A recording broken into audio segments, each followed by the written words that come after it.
Isaiah chapter 58 and verse 1. Cry aloud, spare not, lift up thy voice like a trumpet, and show my people their transgressions, and the house of Jacob their sins.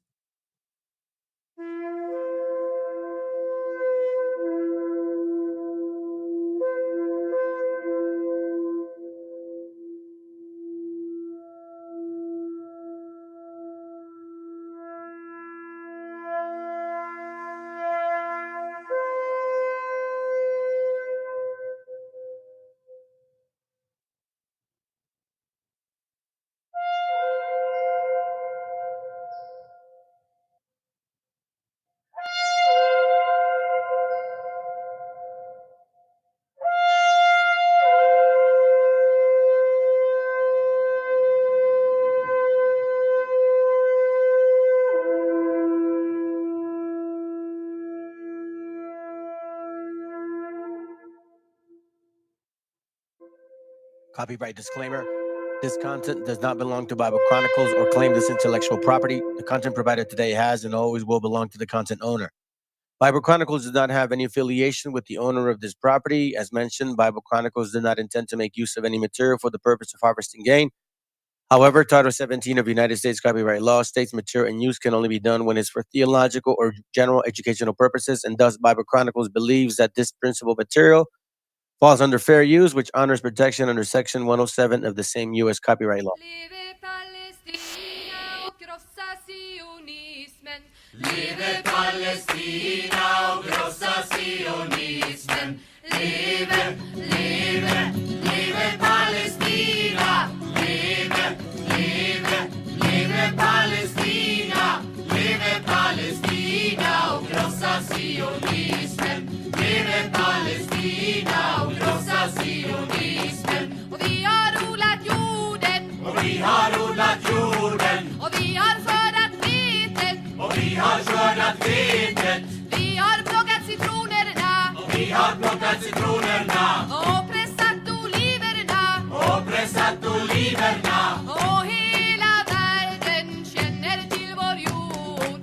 Och hela världen känner till vår jord. Leve, leve, leve Palestina. Leve, leve, leve Palestina. Leve Palestina och krossa sionismen. Leve Palestina och krossa sionismen. Och vi har kastat stenar på. Och vi har kastat stenar på. Soldater och poliser. Soldater och poliser. Och vi har skjutit raketer. Och vi har skjutit raketer.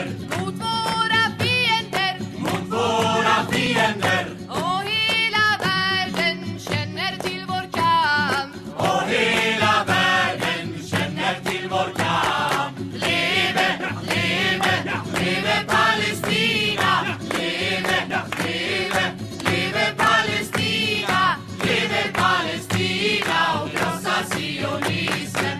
Leve Palestina och krossa sionismen. Och vi ska befria vårt land. Och vi ska befria vårt land. Från imperialismen. Från imperialismen. Och vi ska bygga upp vårt land. Och vi ska bygga upp vårt land. Till socialismen. Till socialismen. Och hela världen kommer att bevittna. Och hela världen kommer att bevittna. Leve, leve, leve Palestina. Leve, leve, leve Palestina. Leve Palestina och krossa sionismen. Leve Palestina och krossa sionismen. Leve Palestina och krossa sionismen. Leve Palestina och krossa sionismen.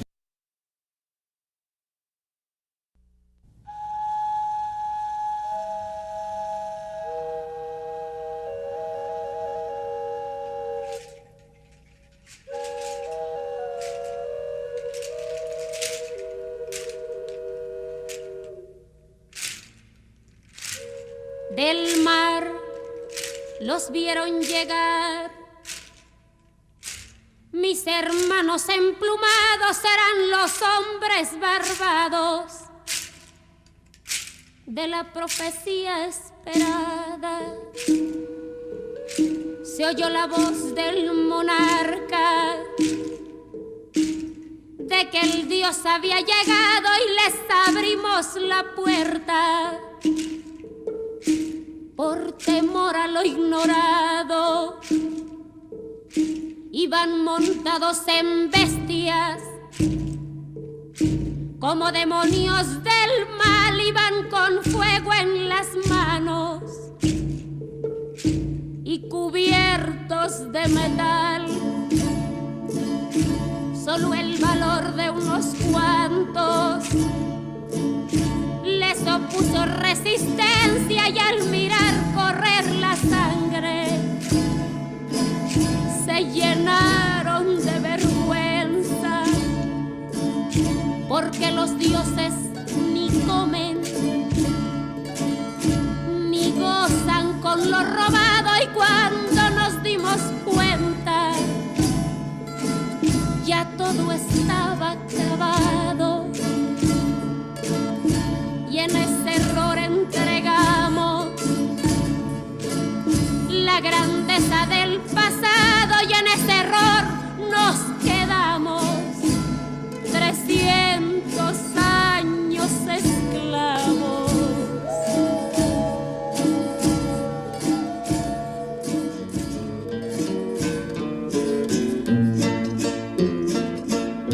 Se nos quedó el maleficio de brindar al extranjero nuestra fe, nuestra cultura, nuestro pan, nuestro dinero, y le seguimos cambiando oro por cuentas de vidrio, y damos nuestras riquezas por sus espejos con brillo. Hoy, en pleno siglo XX, nos siguen llegando rubios y les abrimos la casa y los llamamos amigos. Pero si llega cansado un indio de andar la sierra, lo humillamos y lo vemos como extraño por su tierra.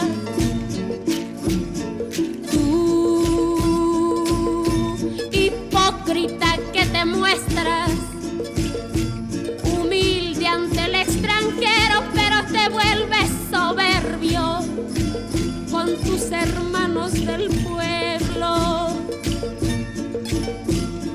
Oh, maldición de Malinche, enfermedad del presente, ¿cuándo dejarás mi tierra? ¿Cuándo harás libre a mi gente?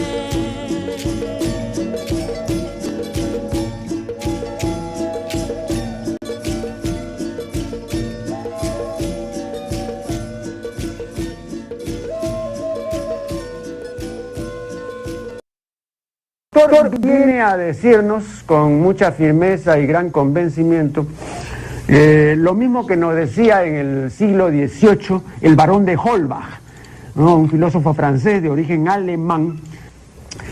Si nos remontamos al comienzo, entonces hallaremos que la ignorancia y el temor crearon a los dioses. La fantasía, el entusiasmo o el engaño los adornaron o desfiguraron. La debilidad les rinde culto, la credulidad los conserva, la costumbre los respeta y la tiranía los apoya para que la ceguera de los hombres sirva a sus propios intereses.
Testing 1, 2, 3. Testing. Yeah. It works. Saludos, familia. What up, brother? Good to have you here. Thanks for tapping in. That's the title. That's the title, so let's get to it. You know, because there's a lot going on, man. Shit. I wanted to talk about another class I had in mind, but all the stuff that I said in 2023 is here. I talked about a lot of this. I wanted to show our hand to the connection, the relationship, the hardship, and also the effects of what can occur whether we're here in the north or in the south or in the central. I've been talking about this for some time, and I've been connecting our gente to show who technically is involved. You know what I mean? So, I don't know, man. It's like there's part of you that doesn't necessarily want it to be true, you know, because like, damn, dude, who wants all of that, any of that to be true? But then it's just like, you know, the Most High opens up that power. And you start seeing things for what they are. Well, you know, it's awkward to me that these two ensigns, right, would be together. But that should say a lot about the kind of people that we're dealing with. Hey, what up, bro? Good to have you, bro. So be mindful of what we're dealing with.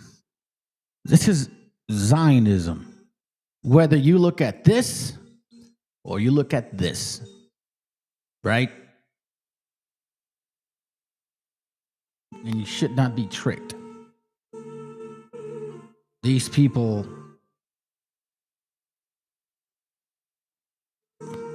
are working together.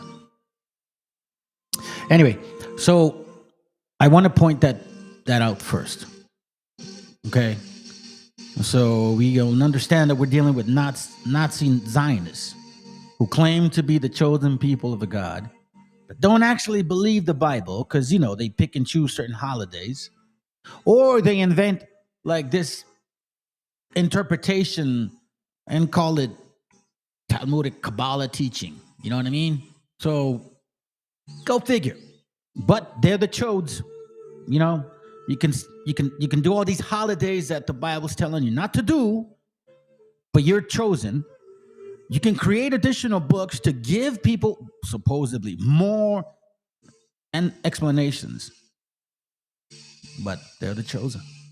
So be it. Now, what I do know about these two particular types of people is that since they've been here, and I've shared this with y'all before,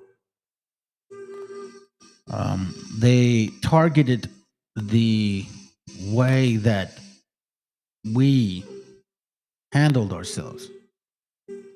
So this is from Occupied America, the occupation of the Middle America, okay?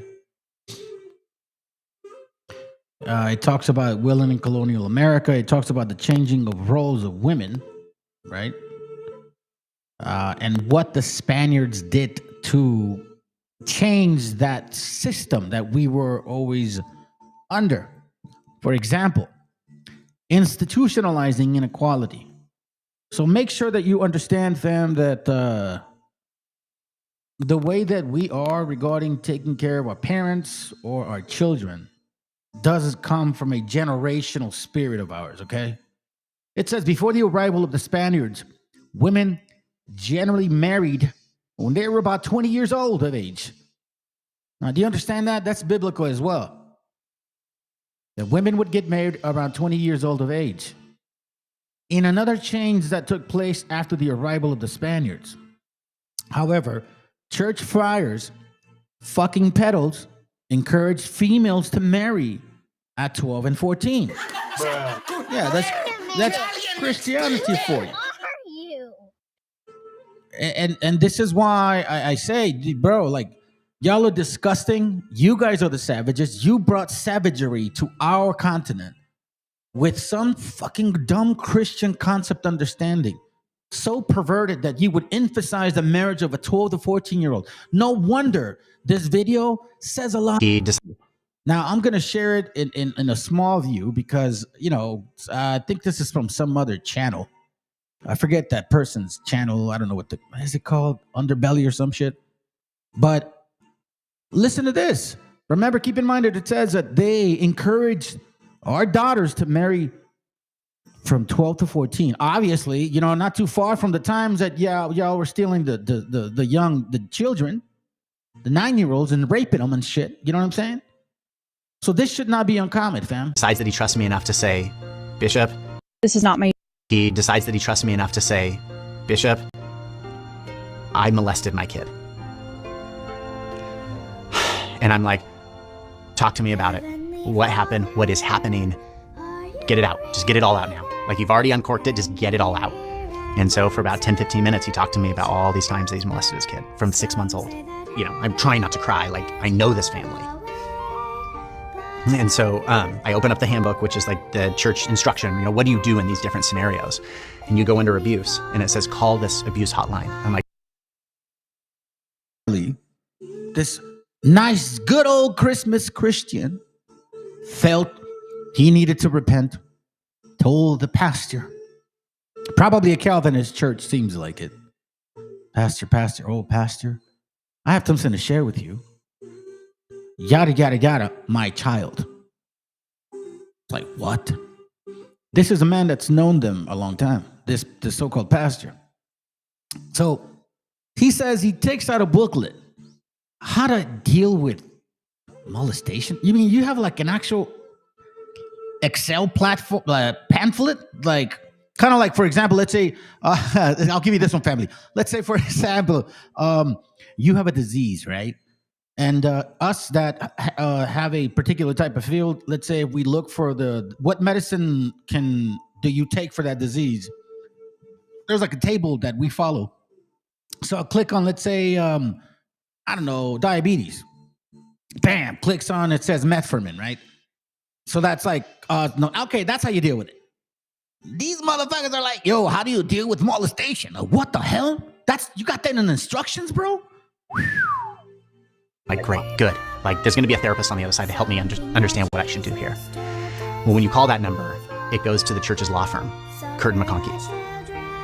And they start to ask you questions. Like, hey, Bishop, what ward are you in? What stake are you in?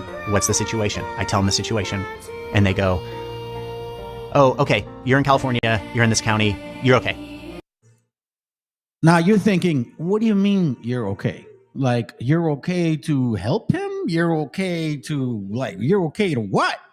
Hold on a second. Remember, these are the Christmas Christians, church friars that encourage females to marry at 12 to 14. Early reproduction often resulted in health disorders, of course, including anemia. We're not done. Okay, let's continue. And I'm like, okay to what? And they're like, there's no action. You don't need to take any action. Like, you're okay. Just let the brother repent and you're let him go through the process. And I hang up the phone with Curtin McConkie, which is the abuse line to protect kids, right? The abuse line to protect kids. But it's not necessarily. It's to protect right? Like, protect the abused. And it wasn't that at all. It was to protect the church. It was look up the legality of where you are and how can we protect the church. Not one single question around, is the child okay? Is the child still in the house with the abuser? None of that. Literally didn't matter. I'll tell you from experience, coming from camps, they don't give a fuck about the people in there. Because I asked them for help. Nothing about this kind. Like just some personal stuff that I was dealing with. And they just didn't seem to know how to help me. They gave me verses, that's for sure. Yo, read Sirach 28 and give me verse 17. I bet. It was ridiculous, bro. So it's no different. It's just like they have a milk precept book, You got a question regarding your situation. Hold on. Okay, here's the verse, bro. That'll cure you. Just like that, bro. Just like that. You know what I'm saying? Just like that. They weren't there to protect the people, to help the people, to cure the people. Those leaders are there in those camps or in those churches to protect the system. Because they're making a whole load of motherfucking money until they fall off and all of a sudden they start doing some other weird shit. You know what I'm saying? Ezekiel 35 and 2 says, Son of man, set thy face against Seir and prophesy against it. Man, that's so interesting. Because I have that verse in mind. Whew, that's fire, bro. We're on the same mindset. I was looking at Ezekiel 39. Matter of fact, I won't forget to come back to it. Anyways, let's continue. All that mattered was, here's where you're at. You're not a mandatory reporter. You don't need to. So I hang up the phone and I turn to this brother and I say, I'll give you 10 minutes. Either you call CPS or I call CPS. And he said, can I call my wife? And I said, of course you can. But you don't leave. You stay right here. So he calls his wife, hangs up, and he said, I'll call CPS. I said, well, that dude made him call CPS, which, hey, man, give you credit for it. But that's one of a million children that have been going through that. Society, like, remember, here's the point. Society within us was patriarchal, and men received preferential treatment in the nutrition. That's not the point here. Even in that, men received favored treatment, as they were more likely than women to be buried within the church courtyards. So, interesting that they mentioned that, because it also depends on how they're looking at which men were dying or being laid to rest, and how they were even having the time, decency to like judge all this. I thought y'all were just killing people. Anyways, in sum, the colonization worsened the status of women and increased violence towards them.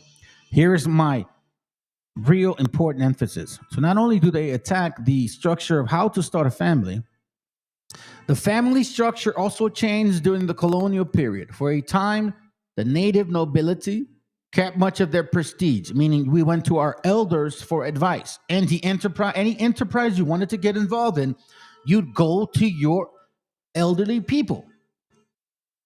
That's the way it worked. But the colonization led to the breakdown of the traditional indigenous family framework, which meant what? Which was based on an extended family rather than the highly patriarchal nuclear family that the Spaniards favored. Meaning, as long as they made you believe that you are your own man, independent from your elders, you're good to go. It's called individualism. According to Carmick and his colleagues, colonial authorities believed that the Indians would be easier to supervise and control if they divided into small nuclear households, which not only reduced the authority of the elders, but also removed the support network for women within the clan. You see that? See what I'm saying? Now, why is that important? Why is that important? Here's why. This is from Yucatan before and after the conquest, okay? On page, I believe it's not page 8, it's like page preface or whatever, 8. There's an important thing here that I want to mention. Because as you can see, every time these anchor baby Anglo-Saxon foreigners that came since in 1600 with their brethren in 1492 all assume that just because you want to help your people that you're a communist, right? They slap you with that title. Let's clarify what that means and where it came from. Okay? It says, if we are told by all that in the oldest days, under the almost legendary Itzi rule, the Maya worshiped one supreme God, formless and without images. As the Egyptians, with his life-giving Nile, his wheat fields in the life-giving sun, to the Americans, God was the ever-acting beneficent force above and behind nature. Life of every kind, okay? Now here we're understanding that our people knew there was one creator. The Maya had two actual words that showed this. Baal is the physicality of thing, And Lyle is the inner essence, in Spanish, the ser interior, the inner being. Now, when by centuries of slavery and the whipping out of who taught him in this, the Miatzil, or scientists, and the Chilanis, or proclaimers, you reduce his conception of God to that of being, that of a being who gave him and his land to the king of Spain, telling him that it is God, and there is no God that saved that. I'm sorry, there's no God save that, meaning like this is the God that, they worship, like who took their shit, right? They're going to a point here. It says, and then when, after centuries of powerlessness, and with all news of any other view shut out and kept out by the bull of Paul III, given as in his favor in 1537, he at last comes to the era of the Cientifico rule under Diaz, is ground by to the last degree of exploitation and loss of even the individual farm and townships that had survived somehow through the years of darkness and evil. The Chumayel manuscript tells us about, and then revolts. Check this out. Nothing is more certain than that for a while he will revolt against the whole scheme, and for a while say there is no God, and for a while say there is no God, as Job was urged to do, right? So even after this struggle, even after taking everything away from you, even after literally doing Deuteronomy 28:48 on your ass, right? Like in Job, they told Job, why don't you stop believing that shit, bro? Like his wife said, I still believe in that crap. It says, but you can no more make the Indian an atheist than his comforter could Job. It just cannot be done. Why is that? And thus it is no more less than a sin against man to tell the Indian that his communalism, meaning the social network that we thrived on, we looked out for each other. The scriptures talk about that all over the place. The Israelites looked out for each other. Do you understand the communalism of our people? We don't let our elders die on their own like these foreigners do, or just, rush our kids to be adults like these foreigners do. And this is something that you cannot tell me, Wabos, by the way. I don't ever forget about your asses that we stole this shit from you, because you don't have no concept of communalism. His restored cooperative social order, which is social order, is communism. Here they're trying to implement that mentality to our gente to make it seem so negative, right? All of these things were taken from you because it's not the proper way to be. However, our people, like, you cannot make them an atheist because we always believe in a creator. You cannot make us believe that communalism is bad. So all you so-called Mexicans that love capitalism, that love the way these foreigners have ran through your life, by all means, you are probably one of them. So enjoy your shit. His restored cooperative social order, which is social order, is communism, the denial of private ownership, and atheism. So basically, here's where we start seeing the negativity of even allowing or believing that by you being a believer in social or socialism, if government wants to name it that way, that it's a bad fucking thing to do. So I can't look out for my family. I can't look out for my friends. I can't look out for my community. No. And that's where this all ends up becoming to what has happened to us, fam. Every single time there's a leader in the Latino Americas that says, I would like to use our resources to better our people, guess what? They destroy his ass.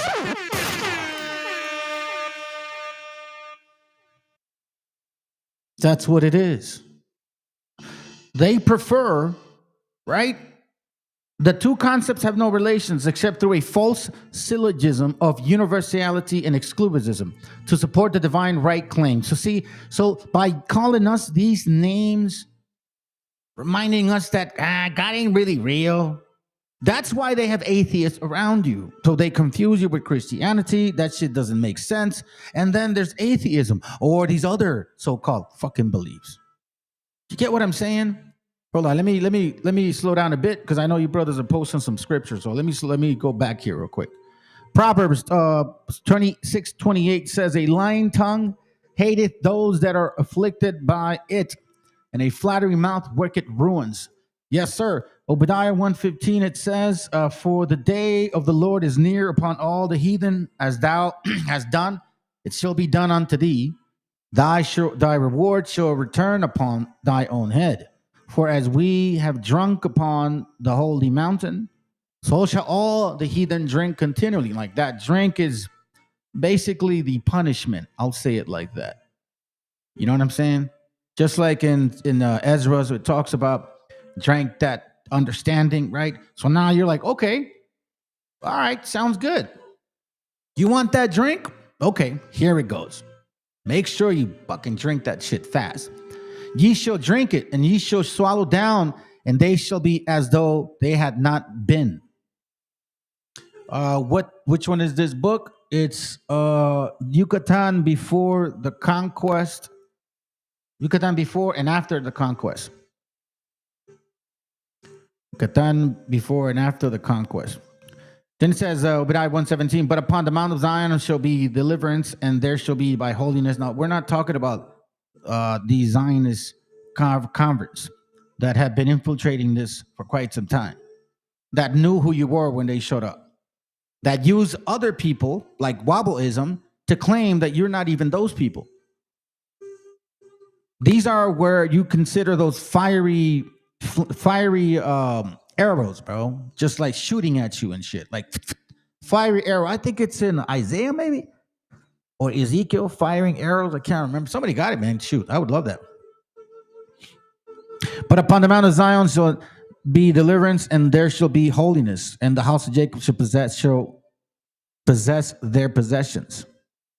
And the house of Jacob shall be fire, and the house of Joseph a flame, and the house of Esau for stubble." So stubble meaning what? Like when you try to start a fire, you need stubble. They're the first ones to burn. You are going to be the first ones to burn. "And they shall kindle in them and devour them, and there shall not be any remaining of the house of Esau, for the Lord has spoken it." Then it says Psalms 12:8, "The wicked walk on every side when the vilest men are exalted." Yeah, it's true. It's kind of like when you see a parade, bro. You see a parade, all these wickedness are exalted. Think about it, bro. You see a parade. Oh, look how many people we killed. Look how many people we killed. They do a parade for that shit. The wicked walk on every side when the violent men are exalted. So you have people on every side walking and cheering. Yo, go, go. Shh. It's crazy, bro. Yeah, I'm gonna stop on this one. Isaiah 14:20, "Thou shalt not be joined with them in burial, because thou hast destroyed thy land and slain thy people. The seed of evildoers shall never be renowned." So that's why it says, do not, what is it called? Isaiah. No, hold on. Jeremiah, I believe 17:5. It's coming to my mind right now. Jeremiah 17:5. I believe it says, "Thus say the Lord, cursed be the man that trusted in man and maketh flesh his arms, and whose heart departed from the Lord." When you have trust in individuals, in people, like, God loves America. You know what I'm saying? Like shit like that. Like you really believe in the power of your supposedly king. Like how they adore that man that turns orange and shit every now and then, but sometimes he's like white. You know what I mean? Like the dude is like, whoa, that's not anaranjado, eh? That's not anaranjado. So once again, family, when they start talking to you about, like, if you believe, like, for example, I'm not in politics. I do follow it, but I'm not in politics. But I believe in helping the elderly, helping children, helping people that are disabled. Like, I believe in that this should not be hard to understand. That's socialism. Which means what? The needy sometimes needs help. Some people sometimes need a little bit of help, man. Like I came through some of these walls where I needed to recover, right? I was dealing with alcohol really bad. That's called a social program. What the fuck are you thinking, bro? Capitalistic mentality 100% means you are on your own. No one can help you. Meaning, like, if you need water, oh well. If you need a job, oh well. If you need food, oh well. If you're sick, oh well. If you're hungry, oh well. That's really the 100% capitalistic mentality. But a lot of you guys dress that shit up and say, oh, no, nah, bro, y'all are socialist capitalists. Socialist when it's convenient, capitalist when it's when it's political. Shit, almost every, look, let's put it this way. You start a company, you have enough so-called credit worthiness, some type of deposit, you can go borrow money from a bank. I'm telling you, why is that? Well, regardless of what it's fair or not. But that's the way the system is broken down in. Some people have an advantage over others. Some people don't have access. Some people don't even have that understanding, man. Shit. But anyways, that's not the point. The point being is then when you talk about exploiting our people's way of being spiritually, using the papal bull to the extremes of making us into some other type of doctrine that you guys don't even believe in anymore, right? They don't even teach Jesus anymore. You hear the right wingers? No, bro, they don't even mention that name anymore, bro. At all. At all. And that's why I feel that this is important to share with y'all. Because it almost seems like we tend to forget that way of us being, helping each other, looking at each other, bro. That you think that's far-fetched? No, that's why they hate people like this man right here. I don't give a shit what they believe. I'm not political, again, but I am very logical and I love to read history. And as soon as men like him say, hey, I want the resources to benefit my people, I kind of want to look out for them, right? A socialism, I guess they call it. They want to then get rid of you. Cualquier cosa es válida contra un narcotraficante que es presidente. Se trata de los yanquis, la nación más agresora en la historia de la humanidad. Se atrevieron a lanzar bombas atómicas sobre ciudades indefensas. Ahí están Hiroshima y Nagasaki. ¿Qué cosa es? Han invadido Panamá, bombardearon y mataron a miles, quemaron un barrio entero para llevarse a Noriega, acusándolo de narcotraficante. Y allá está preso el que era presidente de Panamá. No es. Yeah, when they went into Panama, they're almost similar to well, not necessarily similar. Because in Panama, yeah, you armed forces, right? In Panama, in 89, you went in there. Now, supposedly you only killed a couple hundred. No, there was about 10,000 that reported, okay? And you guys don't say nothing about that. And then you say that man was being a narcotic. Why is all of them narcotic? You got a narcotic in what part? What? Now Bolivia, Nicaragua. No, yeah, Nicaragua. Is it Nicaragua? You got one over there. Okay? He's literally I don't know if it's Nicaragua or Bolivia. I cannot remember which president. But he is literally like known for transporting fucking drugs. They freed the Hondureño president who was actually prosecuted for fucking narco cocaine. Like Trump let him go, basically. It's not necessarily of the drug pushing. It's all about regime control. Meaning, we need you as a puppet to control those little damn brown beaners or spics. I don't care what you call them. Just keep them shut up. You keep pumping drugs, you keep pumping oil, and we'll leave you alone. Do you understand that? But don't come and tell me that you want resources for the benefit of your people.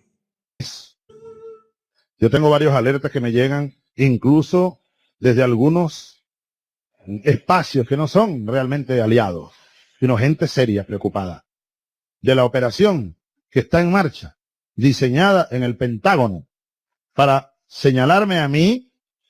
Eso viene aproximándose. Y es una operación de varios años. Hace varios años me lo dijo alguien. Me dijo, te van a terminar acusando a ti de narcotraficante, a ti, directamente. A ti, Chávez. No es que el gobierno apoya o que se permita, no. Te van a tratar de aplicar la fórmula Noriega. Es uno de los planes que en Estados Unidos se ha venido desarrollando. Y están buscando la manera de que se asocie a Chávez directamente con el narcotráfico. Yeah, the same old playbook. Isn't that what they did supposedly to invade Venezuela? They used tactical forces to then kidnap, not and capture or whatever, seize, however you want to name it. I call it kidnapping. A president that is part of the United Nations, who was, based on their standards, democratically voted. You kidnapped his ass because supposedly he was selling drugs. Then you take him to court in New York, and the court documents say that you were trying to prosecute him because he had a machine gun and that he was supposedly transporting some type of drug to Paris. Well, that still has nothing to do with you because there's no boundaries that they've broken because the waters would have never even passed through your waters. Give me a break.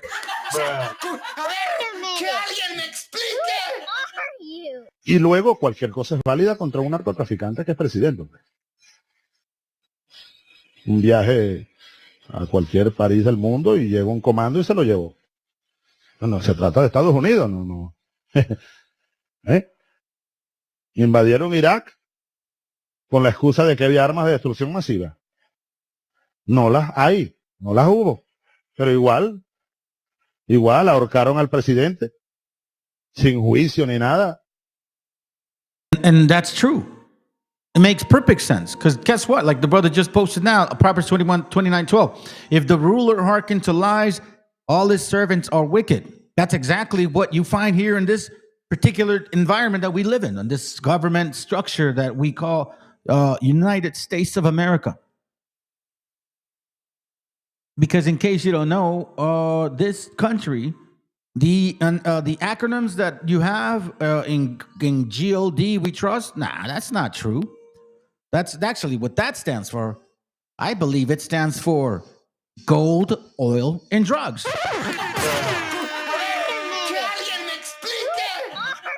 We find here in this country the practice of spiritual paths, modern life, Buddhism, Hermeticism, alignment with, your centering, the Eastern, Western cultures. We understand what this is. We see it. Practicality for the modern Western life. Hermeticism shines in its practical application to everyday life, unlike the extensive retreats and monastic commitments often associated with traditional Buddhist practice. Watch this. Emphasis on individualism. You see that, family? This is not who we are. Emphasis on individualism. We just read a book regarding the Yucatan. Remember, I just showed it to you. Let me not let you forget that, you can't tell us that it's a sin to believe in our communalism, in restoring the nation, taking care of our brethren, regardless of whether you believe in the Bible or not, or if you choose to believe in certain books or not. Almost in every part of the Bible, Old, Apocrypha, and New Testament, it talks about taking care of your brethren. Shoot, even in Acts, right? They all sold their things to be equal. Not necessarily you sold everything. You made sure that your community was okay. Isn't that what most people should do? Unlike the Western society that we supposedly live in, as soon as you turn 65, you got to tell your mama and your dad to go away. I got a home for the elderly people. Or when your kids turn 18, get the fuck out of my house. You're not my responsibility anymore. You're an adult. You're an adult. Do you see what I'm saying? But somehow we don't seem to understand that. Western society often emphasizes the importance of the individual and personal achievements. The cultural perspective aligns well with Hermeticism, focused on individual enlightenment and self-knowledge. God loves America because they're a what? Individualistic society. I'm not lying. Look, they're going to say it themselves. The Hermetic path allows for a personal spiritual journey to resonate within the Western ethos of individualism, making it an attractive option for those seeking a personalized spiritual experience, so they say. Now, let me tell you something about this particular Hermetic individualism, okay? This Hermetic individualism leads to dumb shit like this, all right? So now, Zohran Mom, watch this. So the mindset, bro, it's just dumb how these people think. All right, the mindset. Watch this. Here we have Mamdani. You guys know I don't know if you know this, but he's a mayor now in New York. So he swears on the Quran. He don't swear on the Bible. Okay, watch this real quick. Donnie was sworn in as mayor of New York yesterday, and the ceremony just set MAGA World's hair on fire. The man who fundamentally changed the direction of the Democratic Party and U.S. politics did not disappoint, using the occasion to showcase with pride that the Democratic Party is here to upset the oligarchs and put the people back in power. Listen to what he says, and listen to what we read. And if you believe in the Bible, this should not be like very fucking awkward. The scriptures talk about the Israelites looking out for each other consistently. Right? Continue. I'm going to show both his inauguration and the MAGA blowback, so stay locked. Nick Range. I'm Donnie, 22 and but that moment to me. What he says, all right? Constitution of York. Better than don'ts. Country with gasoline. Address I've Pragmatically toss aside what Here he it goes. promised. In writing this address, I have been told that this is the occasion to reset expectations, that I should use this opportunity to encourage the people of New York to ask for little and expect even less. I will do no such thing. The only expectation I seek to reset is that of small expectations. Beginning today, we will govern expansively and audaciously. We may not always succeed, but never will we be accused of lacking the courage to try. Talk about reading the room. All right, hold on. Mom Donnie. But if you think Mom Donnie outraged Christians, Be closer together. We will replace the frigidity of rugged individualism with the warmth of And here he goes right here. Rugged individualism. Okay, check this out. close. what he said in his speech that really ignited a bonfire. We will draw this city closer together. We will replace the frigidity of rugged individualism with the warmth of collectivism. That one line made the right go crazy. Fox News lit up with the clip. So instead of the individualistic mentality of the Anglo, right? Because you guys always been that way. He's talking about being collected as a society, working together, not leaving anybody. Well, let me rephrase that. Making sure that you don't leave those people behind that need the help the most. Because a lot of times, family, you have a good kid in a household that may have a sick mom and may like to go to school, right? And they don't make a lot of money, but he's a good kid.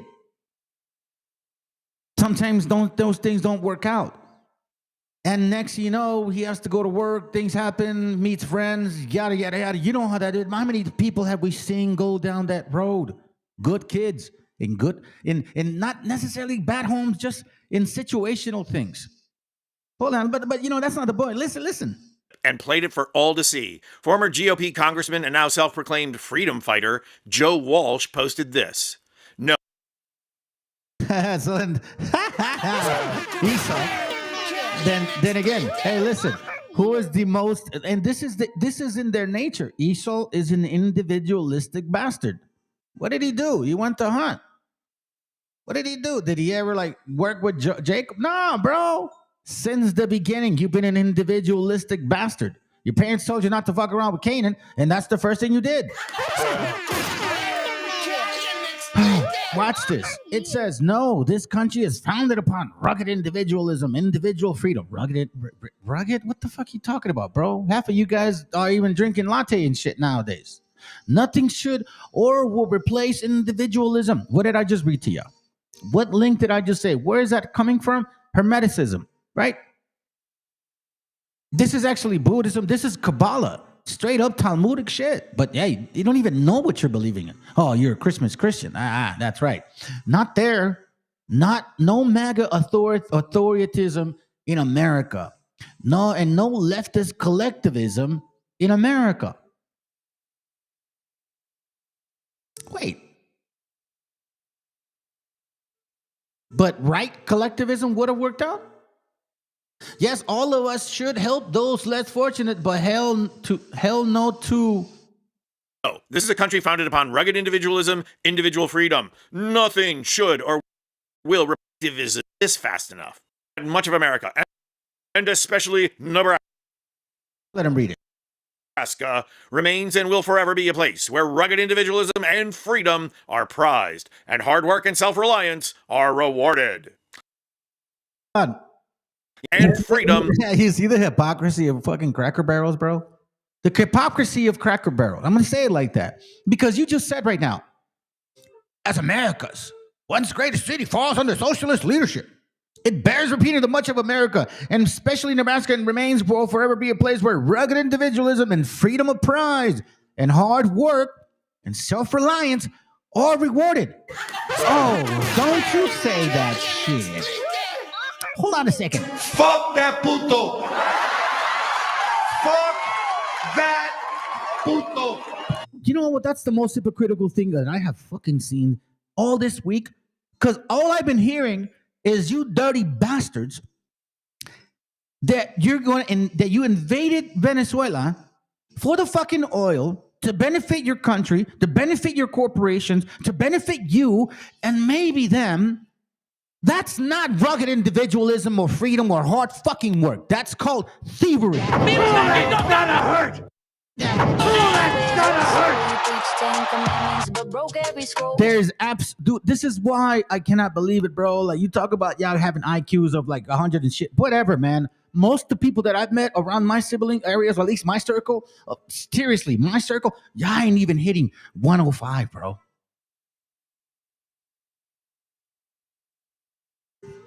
Really? Hard work and self-reliance means you don't go to other countries and invade them for their resources. Why don't you dig your own fucking oil here?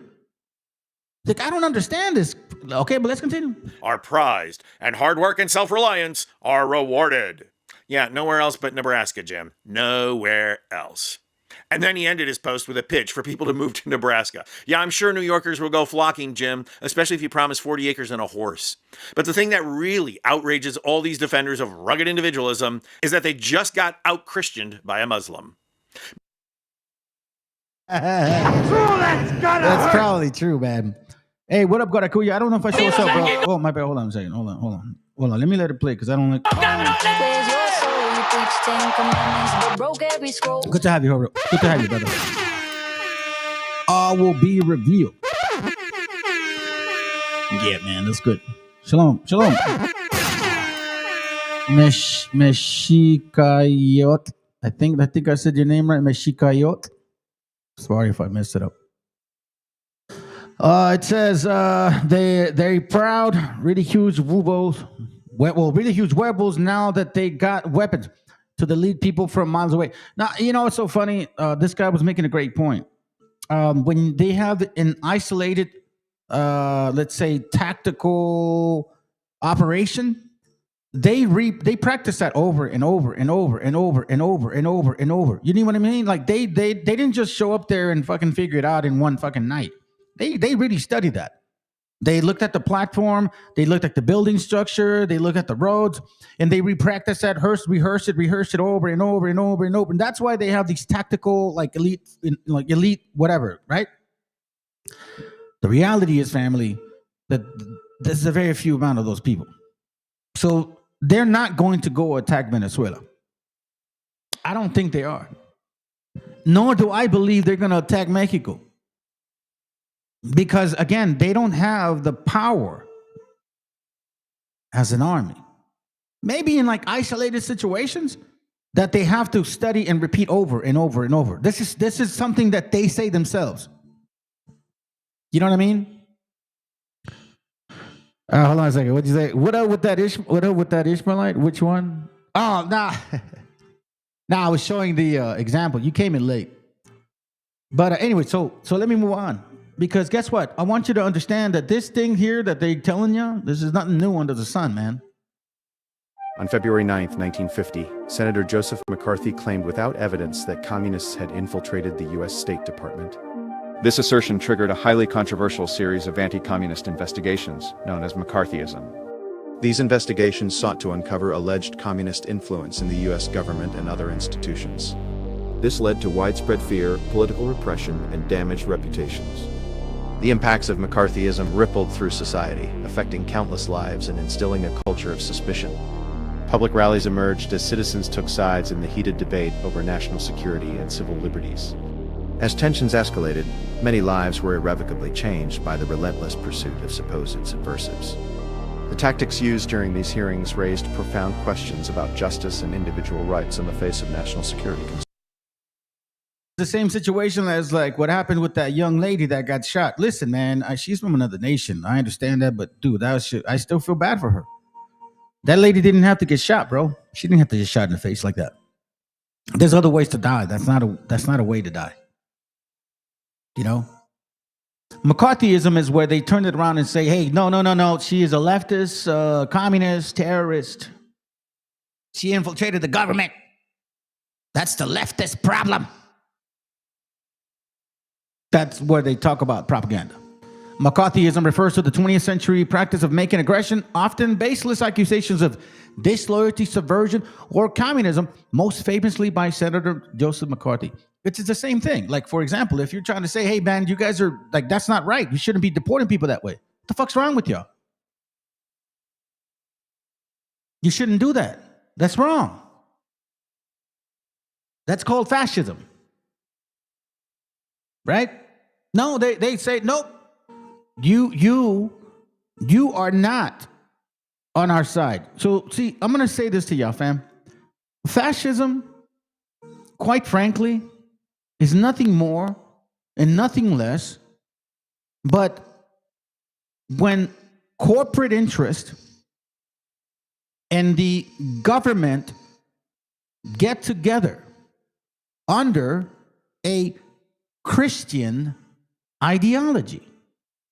That's fascism. Far-right authoritarian and ultra-nationalist political ideology and movement that rose to the prominence of early 20th century. How can a political ideology all of a sudden become a powerful economic force? The only way you make that work is if your elitist bankers, politicians and with money are on your side. Like, for example, what's going on today? It's repeating itself all over. I mean, I'm not saying like this is going to happen. What I'm telling you is we are there already. You guys don't realize that shit. We are there already. Everything that they did, okay, for example, white nationalism, took government, deported people they didn't like, then expanded to Poland. For what? For security of land, like what they want to use under Don Roe doctrine. We are governing our Western Hemisphere against you other nations. So for security of their land, right? And also for the necessity of resources. That's exactly what they did. And just like how I told you they did it, is exactly what's going on right now.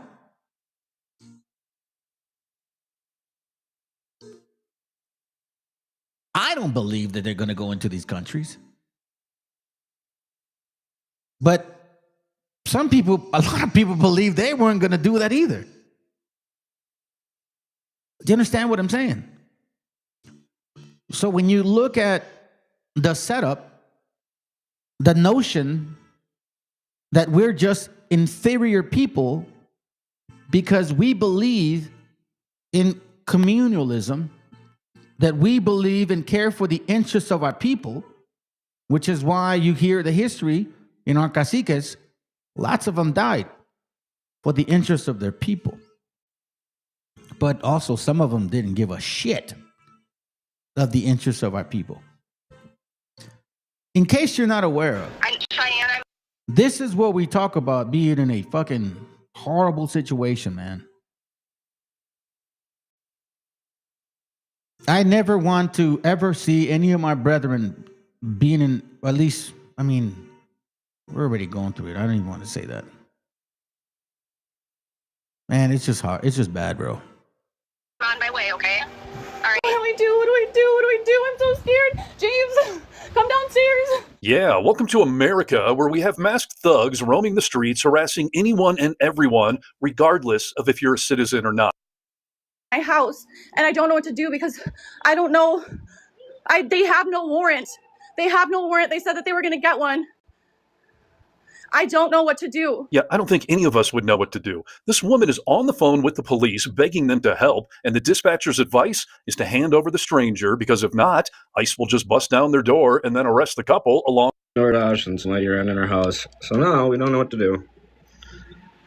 I don't think the police are going to do anything because I don't know what to do. I'm just waiting for the warrant. I don't know what to do, man. This is scary. Can I just get a warrant? I just want a warrant, man. I got my child in here. This shit happened yesterday and every... If you give it to us, nothing happens. If we wait, it's going to get worse. Our SWAT team's going to come. You have an active warrant for this person. Why do you make it worse? We don't want to deal with nothing with you. Do you have your ID? She said she has her ID on her. We've identified her. We saw her. Hold up. We're looking for her. Okay, if you put your hand up, you take your fucking hand. Stop. Okay, if I open the door, one, you're not coming in my house. I will give you her. This is her ID. She is a U.S. citizen. They said they ran her place. This was my fucking DoorDash. The fact that you guys are torn. I'm Native American. My fucking family already died for y'all to work here. Hung by Abraham motherfucking Lincoln. 38 plus 2. So the fact that y'all are on a Native American's fucking house is pissing me the fuck off. I will open this fucking door when I have the fucking decency to open this door since you guys are pointing fucking guns at me. I will fucking open it. But you guys... So I understand that you're right now. I'm gonna move out. I'm going to, but move. Please. You have two options, right? So either let the ventilators come in. At this point, they get out of the property, or get off of the property, like outside the fence, right? Because apparently they just said something about, okay, well, let me see if I can get her out. This is where it gets sad, bro. If you guys think this is funny, man, I pray that God has no mercy on your soul. I don't care what nationality you are, man. You shouldn't suffer through this. I mean, I understand what's going on, fam. I get it. But I still don't want to see people suffer like that. People, I mean, especially women. You know what I mean? Young women like this. This is sad, bro. Like, nobody from the sheriff's office is gonna show up there, because that's all I can tell you. I would just be able to tell you the same thing in person. Okay, but what do I do? I think that choice is up to you. You can have those. I mean, those are your two options. This thing will charge us. You need to come with me. Come on. I have family. I'm sorry. Come on. You need to come with me, ma'am. There's nothing we can do. Come on. There's nothing we can do. Come on. Just come on. Ma'am, I'm so sorry. I don't want to do this. Come on. Come on. Oh my God. And right there is the human side of this. That terrifying. No, and I tell you this right now, fam. I'm gonna say this right now. Hold on a second. Hold on. Oh, that's gonna hurt. Where's Black Lives Matter at? You realize that they're not involved in this shit, right? You know that, right? You see a sprinkle of them.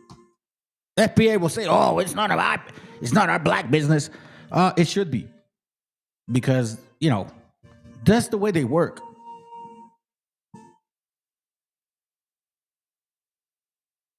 It's unfortunate, man, that you guys can be heartless enough not to understand that this is sincere fear, man. All she wanted to do was just get home to her kids. If you guys have kids, yeah, I hope you understand. I'm sure you understand. Anybody. No shooting anybody. It's okay. No guns. No guns. No nothing. I'm so sorry. I don't know what to do. I'm so sorry.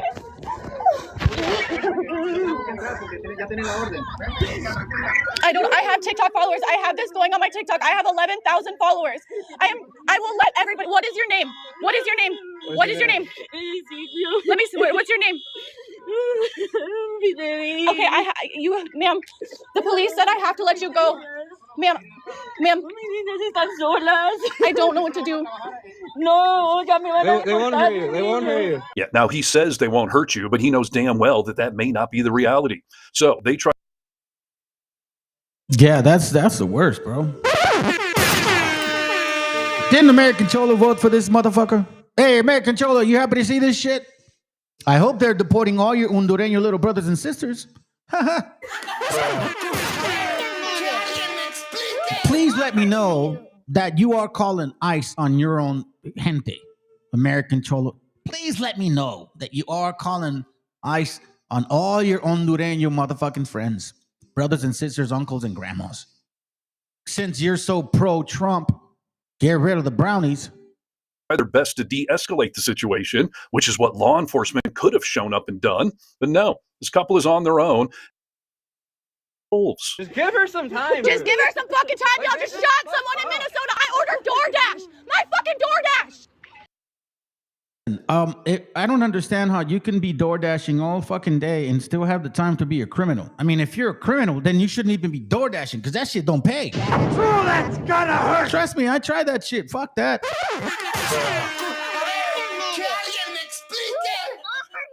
It's nuts, man. This is nuts, bro. Hey, I hope you're happy. Are you fucking kidding me? I'm Native American. Get the fuck off my yard until she comes that way. You don't even have a fucking warrant. But I'm not gonna go to fucking jail because y'all pieces of shit ain't got nothing better to do because your wife still want to suck your fucking dick. Wow. So that is the verbal equivalent of standing in front of the tanks in Tiananmen Square. Good. About her family and her children. No, eso es mentira. Eso es mentira. Ustedes no separan de las familias. Digo, mis niñas solas. They already took her kid. I don't know what to do. I have a baby. They were literally telling me that if I don't, the cops were even telling me that if I don't open the door, they'll literally charge me with harboring. I don't know what to do. Come here, ma'am. Come here.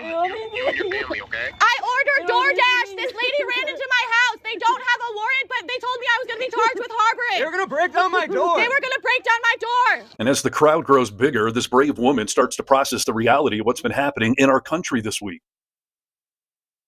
I understand that there are people out here that are trying to keep their democratic society together. I think that's what it is, man. You know, in some cases, I do want to say, oh, they care for you. You know, I mean, maybe, yeah, but some of them are driven by trying to keep their system intact. You know, some are. But what other nation of people can honestly now say that has gone through these curses since 1492? Deuteronomy 28:15 says that the Most High is going to do this to the Hebrews if they don't hearken to his ways. Cursed shall thou be, verse 16, cursed shall thou be in the city, cursed shall thou be in the field. Now, I can honestly say that this could apply to almost every nation. Yes, I'll give you that. Every nation has sometimes born in poverty, died out of poverty, don't have much to eat. Yes, every single one of them. But then there's specific ones that go through certain things. Okay? Now, we still don't know how God is going to punish these people, so to speak.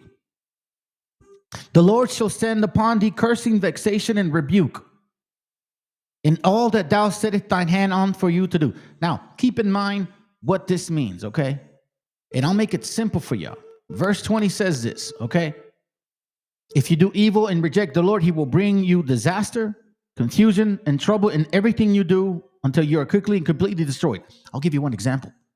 How many times have we seen already people right now today getting deported for doing the right thing?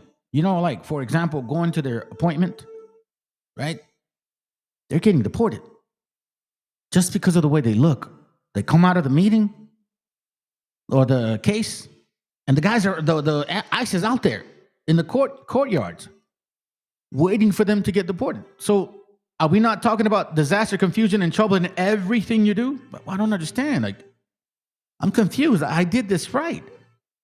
But I thought I did this right. But that's not even all yet. Verse 21, he will send disease after disease on you until it is none of you left in the land that you are about to occupy. Now, we know that occurred to us smallpox-wise, and we diminish even almost to the 10th portion. When you start getting into these points here, now, this is just some of the examples, but then you start talking about something to where it's like, wait, hold on a second. It says here, verse 43, foreigners who live in your land will gain more and more power while you gradually lose yours.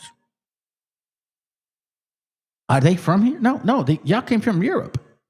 We didn't go to Europe, family. They came here. They will have money to lend you, banks, but you will have none to lend them. In the end, they will be your rulers. So it's funny to me because if you think about this, verse 46 says, they will be the evidence of God's judgment unto you and your descendants forever.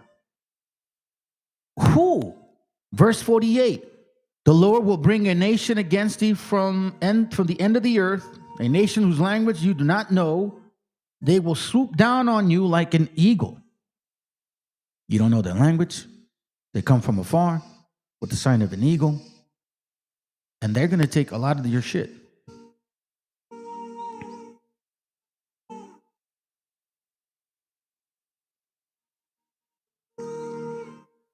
They will be ruthless and show no mercy to anyone, young or old. Here's an example. We just saw it.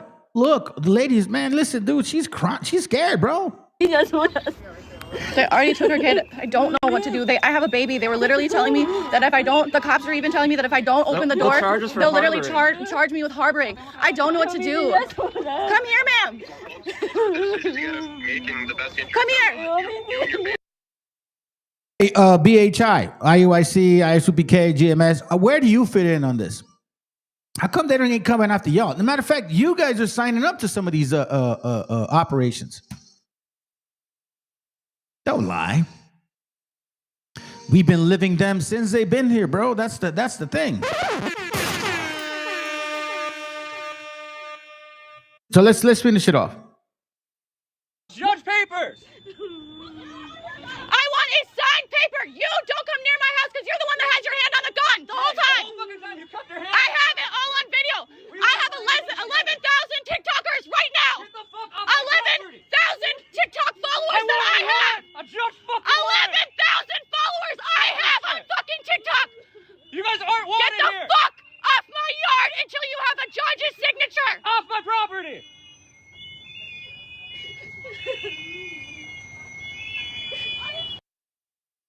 Wow, that's pretty. Hey, that's good. That's good. That's good.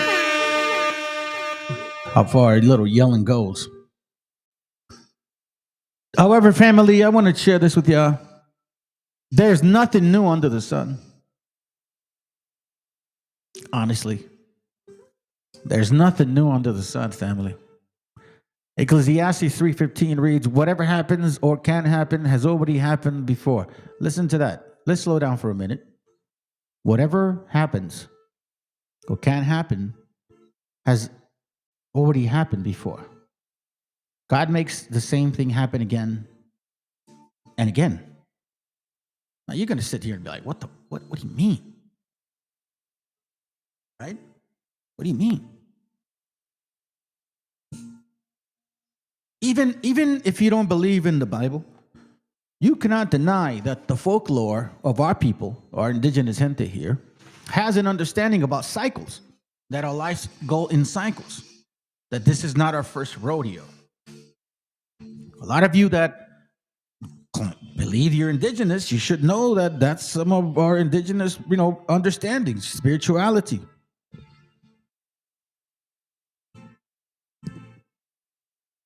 When you read Ecclesiastes 1, verse 1 through 9, it gives you a good understanding of what it means, right? It's all about cycles. For example, Ecclesiastes 1:4, generations come, generations go, but the world stays just the same.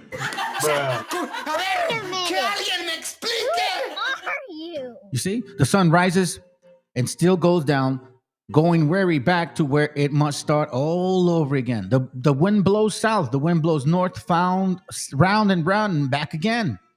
Every river flows into the sea, but the sea is not yet full. The water returns to where the rivers begin and starts all over again. Everything leads to weariness, a weariness too great for words. Our eyes can never see enough to be satisfied. Our ears can never hear enough. That's why when, you that are in this understanding, sometimes you can get overwhelmed. Just know and understand that this is not new. This is not new. This is not new. This is not new. What has happened before will happen again.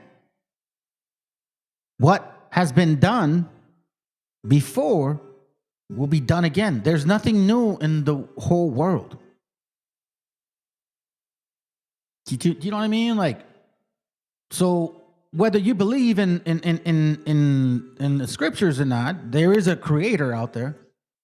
And then this creator taught us that there are cycles to our life, which means this is not our first rodeo.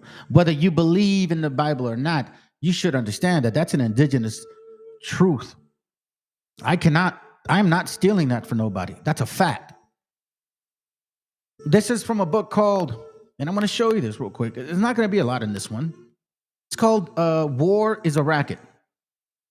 So apparently, there was a time where some people here attempted a government overthrow.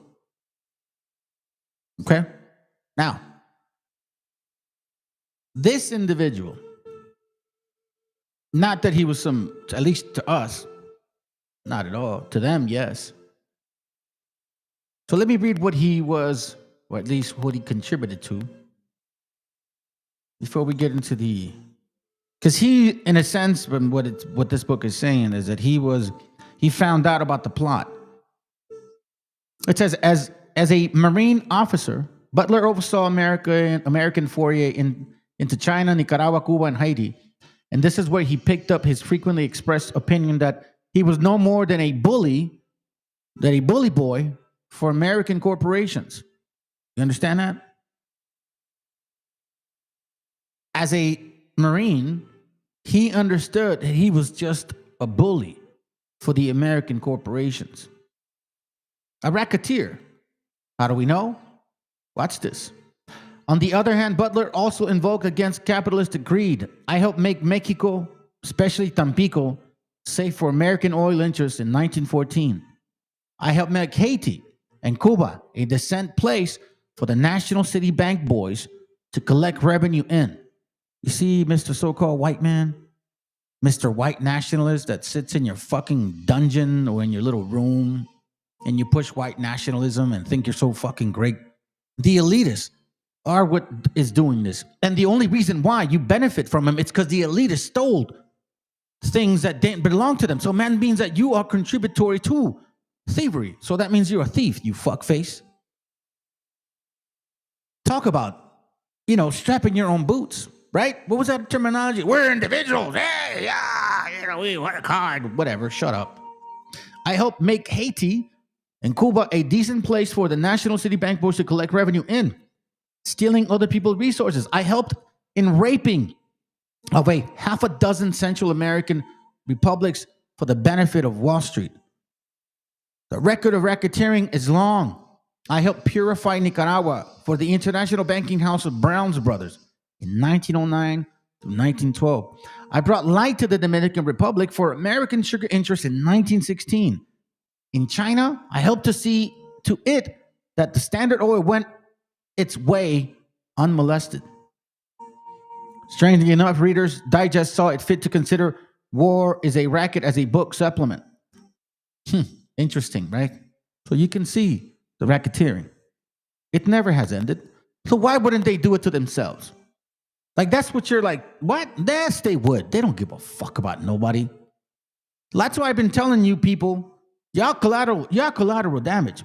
They wanted to make sure that they, kept us at a particular spot. You guys are next.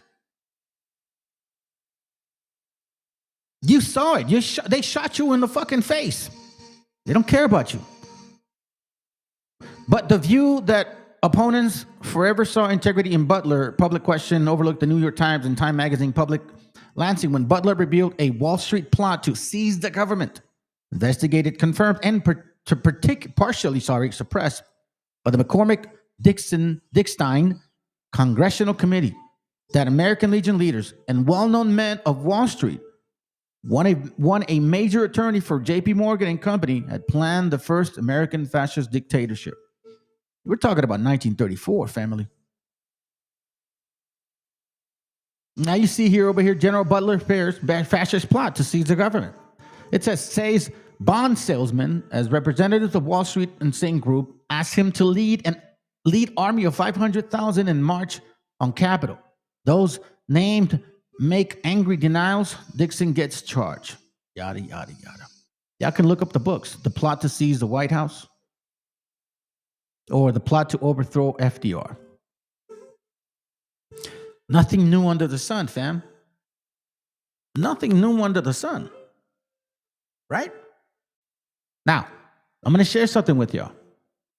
It said that they go in there and that they, right? I just look at he said he went to China and Mexico and all these places and he set the shop up and did this and that. How did he set shop? I'm going to show you how he did it. This guy's going to explain how he set up shop. We just read that book, okay? We just read it. That he helped set everything up. Nothing has changed. Watch what they do. At the forum, Donald Trump is just another horse race in the political Grand National Sweepstakes, okay? Or the Irish Sweepstakes. So I look at the form, and the form for Donald Trump is consistent. He says a lot. This is probably why nobody was happy. Let me speed it up a bit. Happy Trump reinvented the terms, called them raw earths. You remember on the great genius businessman Donald Trump, because he constantly overpromises and underdelivers. You remember the raw earths? I mean, they're rare earths, but Trump reinvented the terms, called them raw earths in Ukraine. That was, we've done a deal. We've signed a deal with Zelensky. It's going to be beautiful. We're going to get all the raw earths. What came of that, by the way? I mean, that wasn't that long ago. That was in May. Nothing came of it. A big donut. And so he can tweet these things on Truth Social. Donald Trump lives in his own world, in his own little television world. He thinks that if he imagines something and he believes that he has such great power of manifestation, that if he truths something on his Truth Social account, then it manifests somehow, or that it will. And that's why I read earlier regarding the individualism, because it comes from a Hermetic, so-called Kabbalistic theology. Revelation 18:4 says, and I heard another voice from heaven saying, come out of her, my people, that ye be not partakers of her sins, and that ye receive not of her plagues. So here we start actually getting a better perspective on what we're dealing with. Hold on. Manifest, and what his administration has clearly done on a. So when we talk about individualism, where did it come from? Right? Let's go to that real quick again, because he talked about something. He said something about self-manifestation, right? Hold on, what is it? Humanity, thought. Which one is it? Hold on, let me see if I can find it. Here it goes. Compatibility with science and rational thought. You see, in an age where science and rational thought are highly valued, Hermeticism emphasizes on understanding the natural world and humanity's place within its particular relevant. Its teachings, which encourage the exploration of the universe and the self, complement the scientific pursuit of knowledge, potentially making it more appealing to the rational and scientific-minded individual. Now, This is when it talks about syncretism with Western esoteric traditions. Hermeticism, ability to blend with another Western mystical and esoteric tradition. A tradition is another factor that elevates its appeal. This syncretism allows for a rich exploration of spirituality within the broader context of Western esoteric thought. Now, I don't know if I was looking for that one. Hold on a second, man. Looking for a specific one. Hold on. New World. I'll give an example. All right. Maybe this is what's going to, the science. Hold on a second. Science of getting rich PDF. So if you guys ever heard of this book is called The Science of Getting Rich. Okay. A lot of, well, this is the older book, like 19, here, we'll check it right now. Hold on a second. 1910 by Wallace Wattles. So he is basically saying in this book, okay, that there is this ether. And this ether we are connected with. Within this environment of this ether, whatever we will conceive, we can achieve. He calls it a natural substance. It's a very, very odd book to read, family. But a lot of these so-called salesmen, they read it because what they're basically being taught in this book is that it's all in the mind. Like, it has nothing to do with God, not in a sense. Like, God is this so-called ether, and he gives you the power. I'll give you an example. Whatever may be said in the praise of poverty, the fact remains that it is not possible to live a really complete or successful life unless one is rich. You see that? Right? You get it? Okay, so now let's kind of continue real quick, and I'll just kind of give you a brief reading of what the hell this is saying. Let's see. We can say, okay, he cannot, okay, here, wait, he cannot live fully in mind without books and study them. Nah. I read this book a long time ago. Okay, there's a science of getting rich, and this is an exact science like algebra or arithmetic. There are certain laws which govern the process of acquiring riches. Once these laws are learned and obeyed by any man, he will get rich with mathematical certainty. Doesn't that sound like Freemasonry? So the ownership of money and prosperity comes as a result of doing things a certain way. Those who do things in this certain way, whether on purpose or accidentally, get rich. It says, it is a natural law that like causes always produces like effect. Let me read that again. It is a natural law that like causes always produces like effect. And therefore, any man or woman who learns to do things in a certain way will infallibly get rich. Remember what the guy was talking about? That Trump has it in his mind that supposedly what he believes in, he manifests. That guy is a Freemason, family. He is basically expressing it to you. This is what they believe in. That whatever they think about, they can create. That they're gods. That they're gods. That's what that means. Let's continue. Where that wasn't that long ago. That was in May. Nothing came of it. A big donut.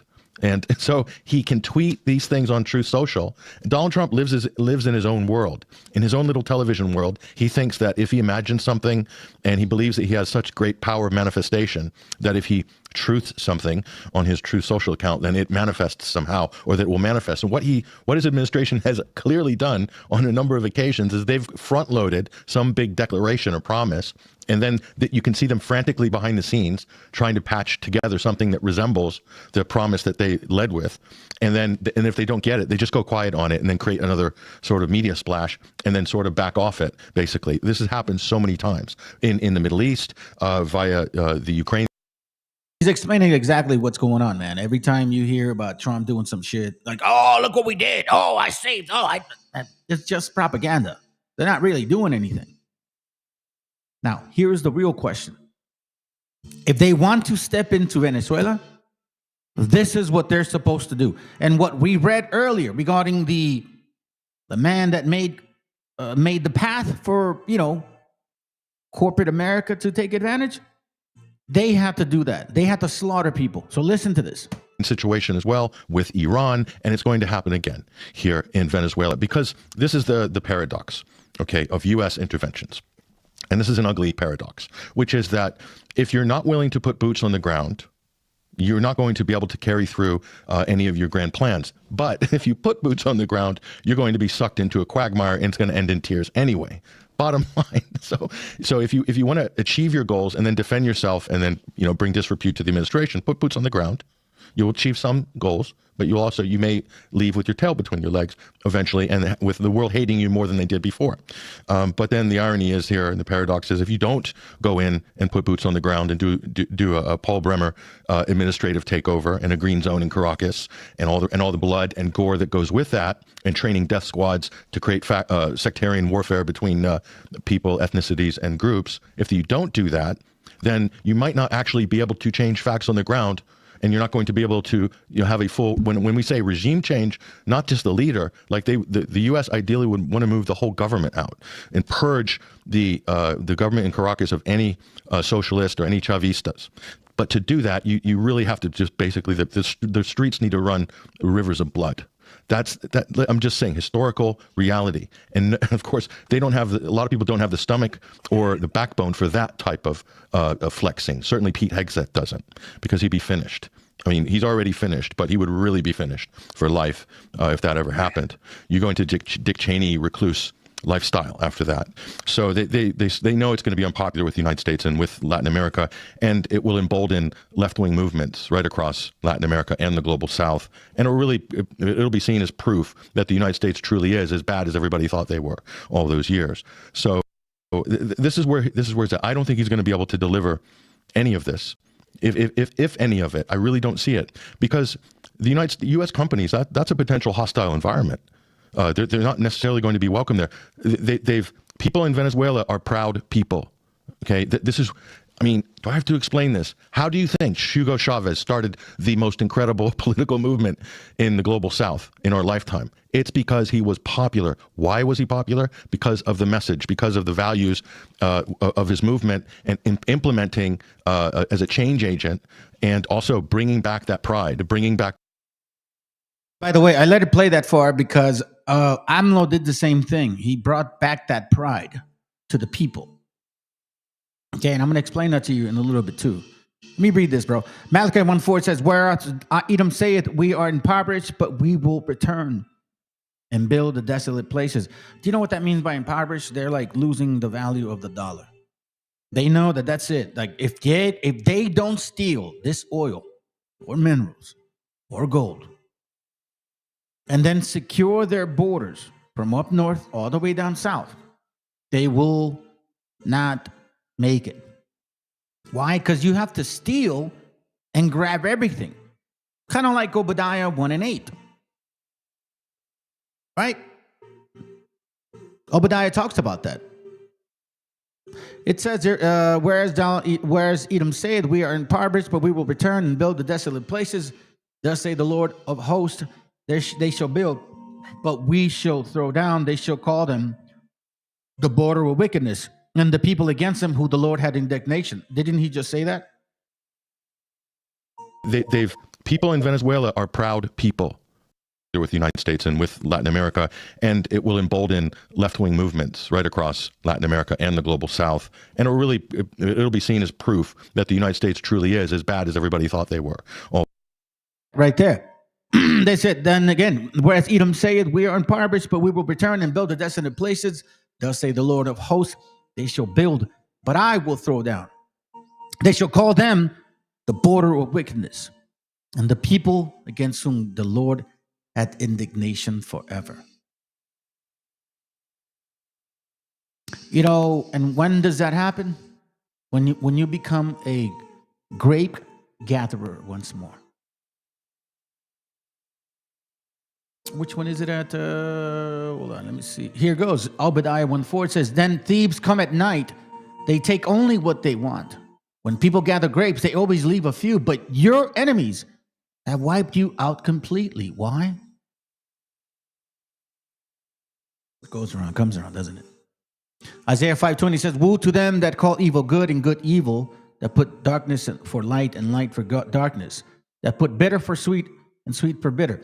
For example, we are not in Venezuela to demolish, conquer, and take advantage of a nation. No. We're trying to civilize. We're trying to bring democracy. Democracy is good. Stealing oil, no, that's not what we're doing. It's just that Maduro was a drug lord. That's why. You know what I mean? Like, it's no other reason. Bro, like, man. And you know what the most beautiful thing is about all this? That it's actually playing itself out the way it should be, without even forcing the scriptures. Isaiah 14:12 says the kings. No, hold on a second. Am I looking at that one? Is it? What? Oh shit! Sorry. Isaiah 14:12 says, "How art thou fallen from heaven, O Lucifer, son of the morning? How art thou cut down to the ground, which did it weaken the nations?" So we're talking about a belief, a doctrine, a group of people that have this type of spirit. For thou hast said in thine heart, I will ascend into heaven. I will exalt my throne above the stars of God. I will sit also upon the mount of the congregation in the sides of the north. I will ascend above the heights of the clouds. I will be like the Most High. Then it says, yet thou shalt be brought down to hell, to the sides of the pit. One thing that I do notice, man, they are starting to expose themselves to the fullest. You know what I'm saying? Watch this real quick. Let me show you something. Oh yeah, I thought I was like, what? I thought I lost it. Yeah, honey. Want me to open? Hold on. Hold on a second. It's weird. Give me a moment.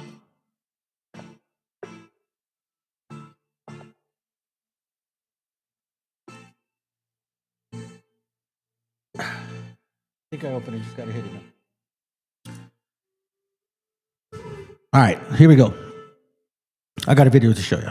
Sorry, I got a little confused there because I was thinking my notes just disappeared, and I had to help my wife with something real quick. But where's the video at? Oh, here it goes. All right, check it out. Let's watch this, family. This is interesting. See, this when I saw this, I knew that like what we just read. How art thou fallen from heaven? All the nations are going to be saying this.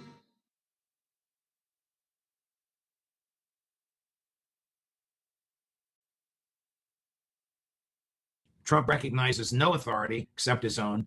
Trump recognizes no restraint whatsoever on his behavior.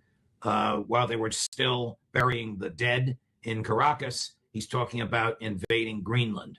This is a presidency out of control. This is an authoritarian machine, dangerous to personal freedom in America.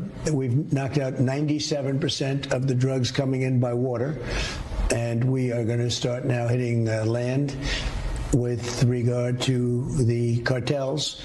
The cartels are running Mexico. It's very, very sad to watch and see what's happened to that country, but the cartels are running, and they're killing 250, 300,000 people in our country every single year. The drugs, it's horrible. It's devastated families. You know, you lose a child or a parent. I mean, parents are dying too with drugs. So we've done a really good job. We're knocking it down. The numbers are really getting to be, they're always going to be too high if you have one person, but they're going down just like the border. The border was a total mess for years. I did it the first time very quickly, and this time I did it even better because this was a bigger mess. This was a border like no other. It's January 7th, 2026. And we have with us again the man of men when it comes to the Constitution, the Bill of Rights, and what America used to be and where it is now, and how the Constitution and Bill of Rights have been destroyed, Judge Andrew Napolitano. And Judge, you know, we both feel the same. Our hearts are broken about the United States, not the United States, what the dictator of America is doing in bombing countries, killing people, and barely any outrage about it. And you have an article that's coming out tomorrow. It's called A Lawless Presidency. The United States invasion of Venezuela and kidnapping of Nicolas Maduro, the domestically recognized Venezuelan president, violated the U.S. Constitution and international law. The Constitution makes it clear that only Congress can authorize a foreign invasion. Hey, Judge, screw you and screw the Constitution. Don't you know who I am? I'm Donald Trump. I'm Barack Obama. I'm Bill Clinton. I'm little Georgie Bush. They have all done what you've just parodied, and they've all done what Trump has done. It just seems to be getting worse and worse. Each one of them who does it suggests and offers that their predecessors' behavior unchecked and unsanctioned provided a legal precedent for it. So Trump has about a half dozen of these legal precedents on which to rely. Just because a prior president did it, of course, does not make it lawful. Trump's behavior is the most egregious. He killed 80 people. According to Max Blumenthal, about 45 of them in their sleep, murdered them in order to break down the door of the bedroom of President and Mrs. Maduro. So 80 human beings are dead. Maduro has the most absurd charges against him, things like possessing a machine gun in Caracas. Well, how could that be against American law? It's in Caracas. Sending cocaine from Caracas to Paris. This is actually in the indictment. Well, how can that be against the law? The plane doesn't even fly over American airspace. I mean, much of the information in the indictment looks like it was cobbled together by a first-year law student at the last minute so that they could release this thing on Saturday night or Sunday morning, which is, of course, when they did release it. But beyond that, the president has no respect whatsoever for the Constitution. A lot of people watching us now are not fans of the UN. I'm not a fan of the UN, but the UN Charter is a treaty written by the United States, ratified by the United States Senate, and it says, among other things, you can't attack another member state without setting forth reasons and getting the consent of the UN. As condemning as you and I have been of little Georgie Bush, he did go to the UN. He lied to them about weapons of mass destruction, but he recognized that he needed their authority to do it. Él habla y le habla al Ejército de Liberación Nacional, a la Segunda Marquetalia y a la Coordinadora Nacional, a los grupos, pues, guerrilleros que hay ahí en la zona, a que hagan una alianza, una tregua en contra del invasor que todos ellos van a tener que enfrentar. Porque, bueno, varios de ellos justamente son señalados también de participar en este tipo de actividades. Es decir, a ellos les van a caer las bombas. Y entonces llama a esta tregua para aliarse. Imagínense también ya esto que se está provocando por parte de Estados Unidos. 7 de enero de 2026. A los camaradas del Ejército de Liberación Nacional, ELN, la Segunda Marquetalia, Ejército Popular de Liberación, EPL, y la Coordinadora Nacional, Ejército Bolivariano. Los Estados Unidos parecen destinados por la providencia a plagar la América de miserias en nombre de la libertad. Simón Bolívar.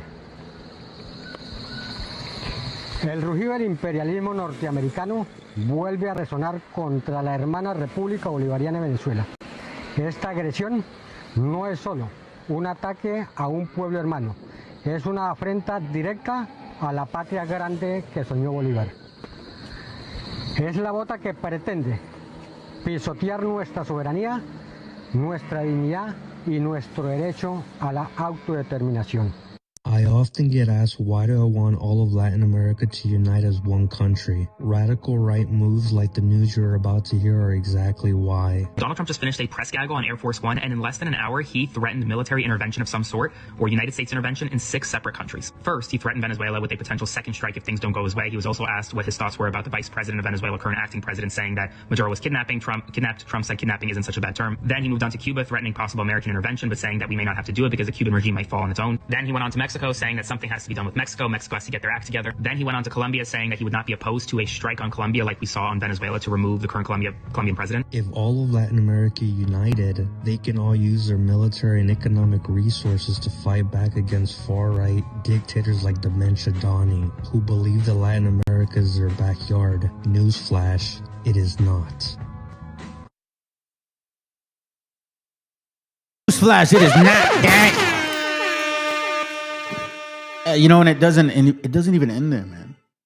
You would think that eventually you would have some kind of moral decency and shit. Esau. Sons and daughters of Esau, y'all disgusting ass people. That's just a fact. Try to tell the truth. No, I'm not sorry. Because guess what? Your president or vice, right after, that lady gets shot, you know what he says? He's like, well, you know what we're going to do?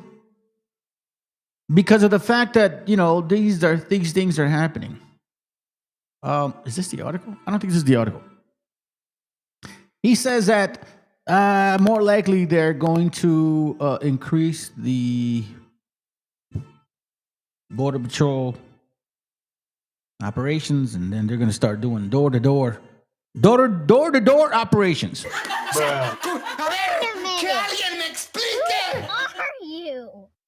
Por primera vez, el imperialismo. But at least they're honest now, finally, right? Por primera vez, el imperialismo es honesto. No dice que va por democracia, no dice que va por libertad, no dice que va por justicia, dice que va por el petróleo de Venezuela. Con toda claridad, y ahí me da pena ajena y tristeza la postura del PRI y del PAN. Por eso su política exterior fue entreguista. Fue de subordinación al gobierno norteamericano. Fue vienes, comes y te vas. Pues por eso no podemos escuchar otra cosa acá. El mundo está moviéndose, el mundo está cambiando. Hay un tema de geopolítica que quizás los que subieron acá no terminan de comprender y entender. Que se rompió el proceso del modelo globalizador, donde Estados Unidos era el policía del mundo, era el que dominaba porque se venció o se terminó el concepto de la Guerra Fría. Pero lo que está ocurriendo de nuevo acá sigue siendo lo mismo. Estamos en un sistema capitalista. See? Now, watch this real quick. Now, this is where it gets even more interesting because Estados Unidos. Oh no, that's not it. That's not it. I didn't want it. No, that's not it. That's not the video, bro. Hold on. It was this right here. Perils of the Republic by Piercy Megan. Pay attention to this book. I've shared it a few times. 1899. Let me show you something real quick. Be mindful of what we see here. Remember, we deal in cycles. We are, you could say, spiritual warriors. You get what I'm saying? This is not our first rodeo. We are spiritual warriors. So we see things as they come.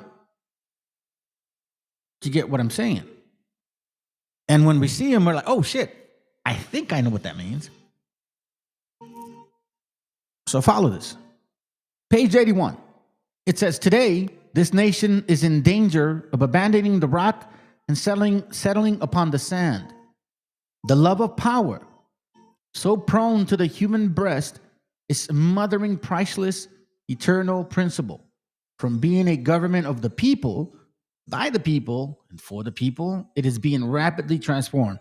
into a government of some of the people by a few of the people for all the people, meaning to rule all the people. This is when you get the union or corporate greed and government power. Fascism. Add Christianity, you get that white nationalism. This is the imperialism as opposed to republicanism. And this is a national apostasy. Until the summer of 1898, the word imperialism was but little heard from the lips of Americans. Now the very atmosphere has fairly drenched in it. A perfect wave of imperialism has swept over the land, and the desire for an imperial America or an imperial republic, as it has been styled, sits supreme upon hundreds of scores of souls. With the equal sense and propriety, one might talk about good badness. Remember, your brother said something. Hold on, good badness. Where is it at? Hold on. I think you saw it back here. Which one's the one? That one. Isaiah 5:20. Woe to them that call evil good and good evil. We see it right here. So imperial America or an imperial republic, as it had been styled, sits supreme upon hundreds of scores of souls. But an imperial republic cannot exist.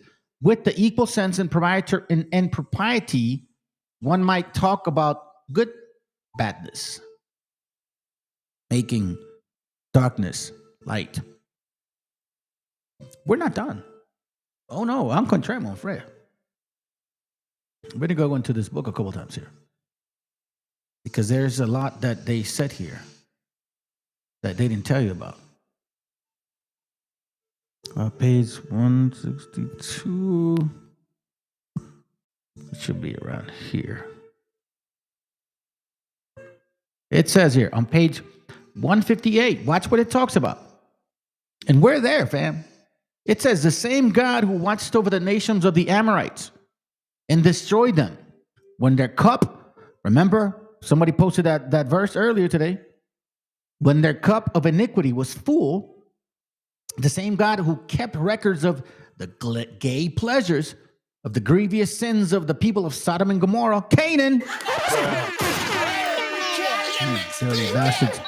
You dirty bastards. And who consumed them in the fearful flames when they had passed the unseen line. The same one also, capital O, kept watch over the Republic of Rome and is keeping watch over the Republic of the United States.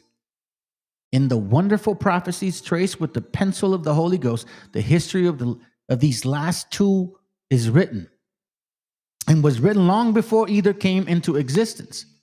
It was written to the intent that the living might know that the Most High ruleth in the kingdom of men, and give it to whomever he will. So see, these people understood who the fuck they were. They knew they were Esau. They've been knowing they've been Esau. That's right, sis. There are many who believe that the churches and churchmen should have nothing to do with politics. None holds this more staunchly than I do. Interestingly enough, now you got evangelicals telling Donald Trump what to do. Hold on a second. Oh, that's gonna hurt! Let me see. Page 159 in the Bible, by the pen of by the prophet Daniel of the Revelator John, we have an advance of this enactment of the history of Rome and of the United States, the two great republics of the West. Daniel spake and said, I saw in my vision by night, and behold, the four winds of heaven strove upon the great sea, and four great beasts came upon the sea, diverse one from another. The first was like a lion, and had an eagle with wings. Assyrian, I beheld it till the wings thereof were plucked, and I lifted him up from the earth, and made them stand on his feet as a man, and a man's heart was given to it. And behold, a second beast, and behold, another beast, a second like to a bear. And it raised up itself on one side, and it had 3 ribs in the mouth of it between the teeth of it. Persia. And they said unto this, arise, devour much flesh. After this I beheld, and lo, like a leopard, which had opened the back of 4 wings of a fowl, and the beast had also 4 heads, and the dominion was given to it, Greece. After this I saw the night vision, and behold, a 4th beast, dreadful and terrible and strong exceedingly, and it had great iron teeth, and it devoured and brake in pieces, and stamped the residue with the feet of it. And it was diverse from all the beasts that were before it, Rome. You see? So now I'm going to show you something. There's another book, and I'm not going to bring it out today. I shared it with you guys before, and it was referenced here, and it actually gets more into detail about Rome and America, or North America, where Esau dwells. You know, the worshippers of Kaz, who is Woden or Odin or Wutan, who basically is the deity of the Edomites. You know, who these white people try to say that they're not, but they are, but they are not, but they are. I'm sorry. I think All Will Be Revealed did a video on that. Let me see if I can actually try to pull it before I finish. Hey, dude, if you can text me that, man, that'd be great, bro. If you're watching, hold on a second, because I would have to go to your channel to do all that. Hold on, where the hell is this? Hold on a second, fam. Did I pass it? Oh, let me look for it.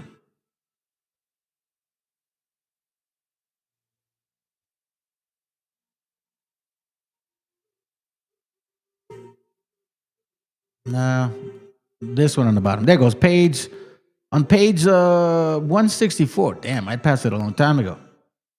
On page 164, it says the 2 republics of Rome and the United States of America. Yeah,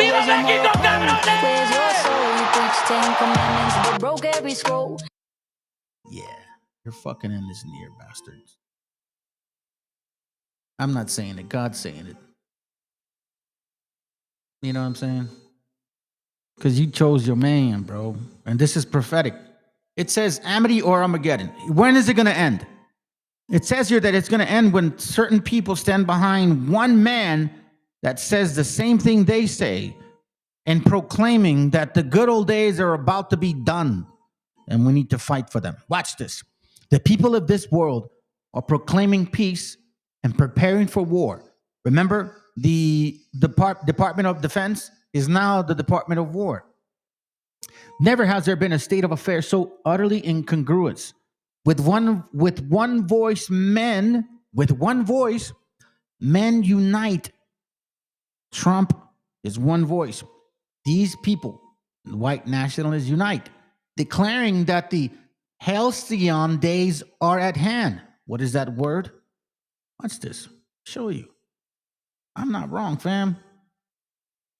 It says what? Donating to a period of time in the past that was ideally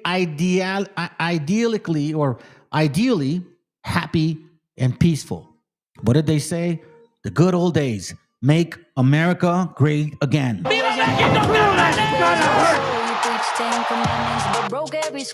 With one man, Trump, a lot of them unite, declaring that the good old days are at hand, while at the same time they get ready for the biggest game of powder and projectile that has ever been proposed during the history of the earth.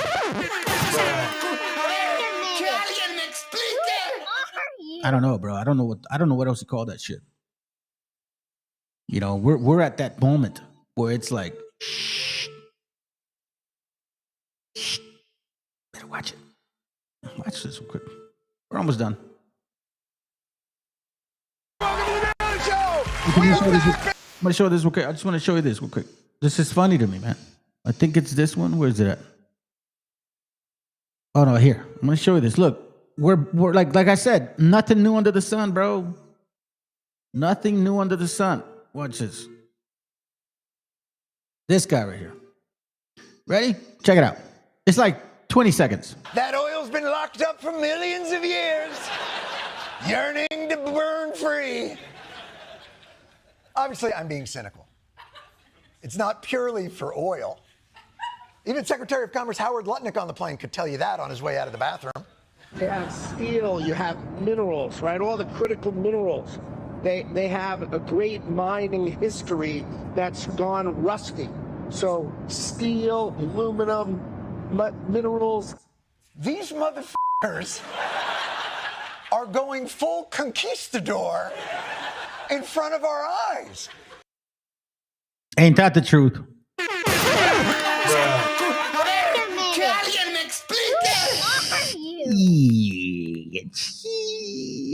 Nah, I'm kidding. Check this out, family. I mean, it's not that far-fetched, man.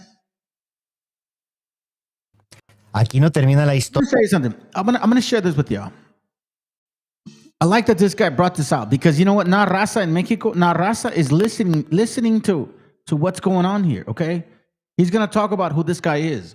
Before I show you this, I want to remind you who you are and who hates you.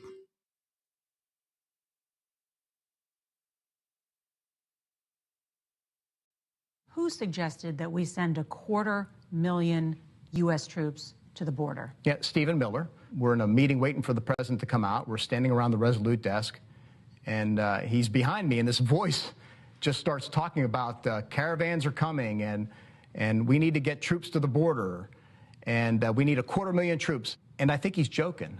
And then I turn around and I look at him, and in these deadpan eyes, it's clearly he is not joking.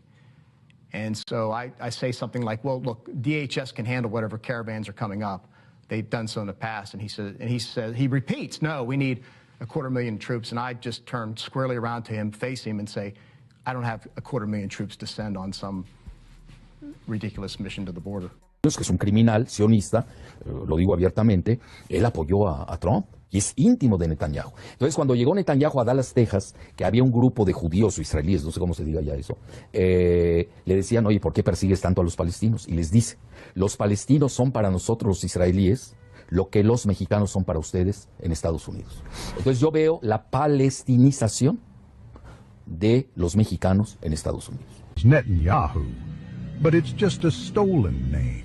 A Hebrew mask plastered over a European exile's face. His real name was Milikowski, born of Ashkenazi lineage from Poland. Benjamin Netanyahu has neither the blood, nor the land, nor the language of those he claims to represent. His Judaism is not that of the shepherds of Hebron, nor the poets of Jaffa. It is the Judaism of a colonizer from elsewhere who put on the prophet's robe to hide the scent of ashes. Because what he represents today is not a people, it is a machine, a political, military, ideological machine, a machine of steel and contempt. Netanyahu didn't grow up on the banks of the Jordan. He grew up in the salons of New York's conservative elite and the ultra-nationalist sermons of his father, Ben Zion, the hardline Zionist historian. He never spoke Arabic. He never shared bread with a Palestinian. He never had to bury a child beneath the rubble of an Israeli airstrike. He is not from this land. He took it. And yet he decides. He demolishes. He signs the orders. Today, under his rule, Gaza is a graveyard for children. Rafah, a field of ruins. Jenin, a ghost town. Con todos los componentes. ¿Cómo? Con todos los componentes, porque primero Estados Unidos le roba el territorio a México, después le termina de construir un muro, después los ataques xenófobos y racistas por un componente étnico y religioso también. ¿Qué falta? Bueno, falta el último capítulo. Vamos a empezar a ver, hay que tenerlo en el escenario, una gran discriminación sobre los mexicanos. Eso a mí me queda muy claro. Y Estados Unidos, porque aquí la pureza blanca del WASP, del racismo, supremacismo, es igual que la pureza inventada de los nuevos judíos del siglo XXI, que ni son semitas. Lo digo con responsabilidad. Hoy uno llega a Tel Aviv y el 25% habla ruso. Son de origen házaro. Los házaros, lo digo también con definiciones puntuales, son mongoles centroasiáticos. No son semitas. En Estados Unidos... Damn! Isaiah chapter 34, verse 4. Where are you, mouse? 34, verse 4. It reads, And all the host of heaven shall be dissolved, and the heavens shall be rolled together as a scroll, and all their hosts shall fall down, as the leaf falleth off from the vines, as a falling fig from the fig tree. My sword shall be bathed in heaven. Behold, it shall come down upon Idumea and upon the people of my curse to judgment. Idumea, you see? Creator hates one particular type of people. We're going to find out who it is. We've been waiting too long. Let's go. I'm glad that our gente is actually talking about it now. In Mexico, they're talking about it. This guy's from Guadalajara, from my hometown. So check it. Mucho tiempo, mucho tiempo. Polonia, si no mal me acuerdo, de allá viene su padre. Llegó a Israel en el intercambio de pueblos, en la migración, y cuentan las malas lenguas. Cuentan, yo nomás te voy a contar lo que cuentan. Que Satanyahu era hijo de un nazi que venía huyendo de la Segunda Guerra Mundial. Polaco, de Polonia. De allá se vinieron muchos nazis disfrazados de judíos. Remember the first picture I showed you? That this is nothing new. That this should not be fooling you. So when he says Nazis, dice que judíos, that's why I called it this right here. Invading of Nazis. The invading of Nazis, or invasion, whatever, however you want to call it. But at the same time, they claim to be Jews. Like in reality, if you actually do their DNA, they're not. And if you look at history, people that say themselves, Arthur Koestler, Shlomo Sands, as a matter of fact, the guy that wrote the book, The Lost Tribes of Myth, as well. You guys ain't fooling nobody no more. Let's continue. Because it gets interesting, isn't it? Muchos millonarios, e incluso de ahí nace el tema de los sionistas. ¿Ok? Se apoderaron del sistema estos mismos y ahora operan con el manto de porque soy el pueblo de Dios, como las pelos verdes porque soy mujer.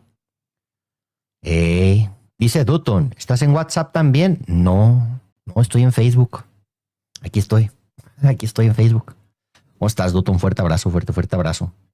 Entonces, Satanyahu hoy nos quiere censurar a todo el mundo. Hay varias redes sociales, esto lo tenemos que agregar. Su número 1 hoy es TikTok. Van por él. Y espero que vaya bien. Porque puede ser consecuencia. ¿Y el otro? ¿Cuál es el otro? El más importante.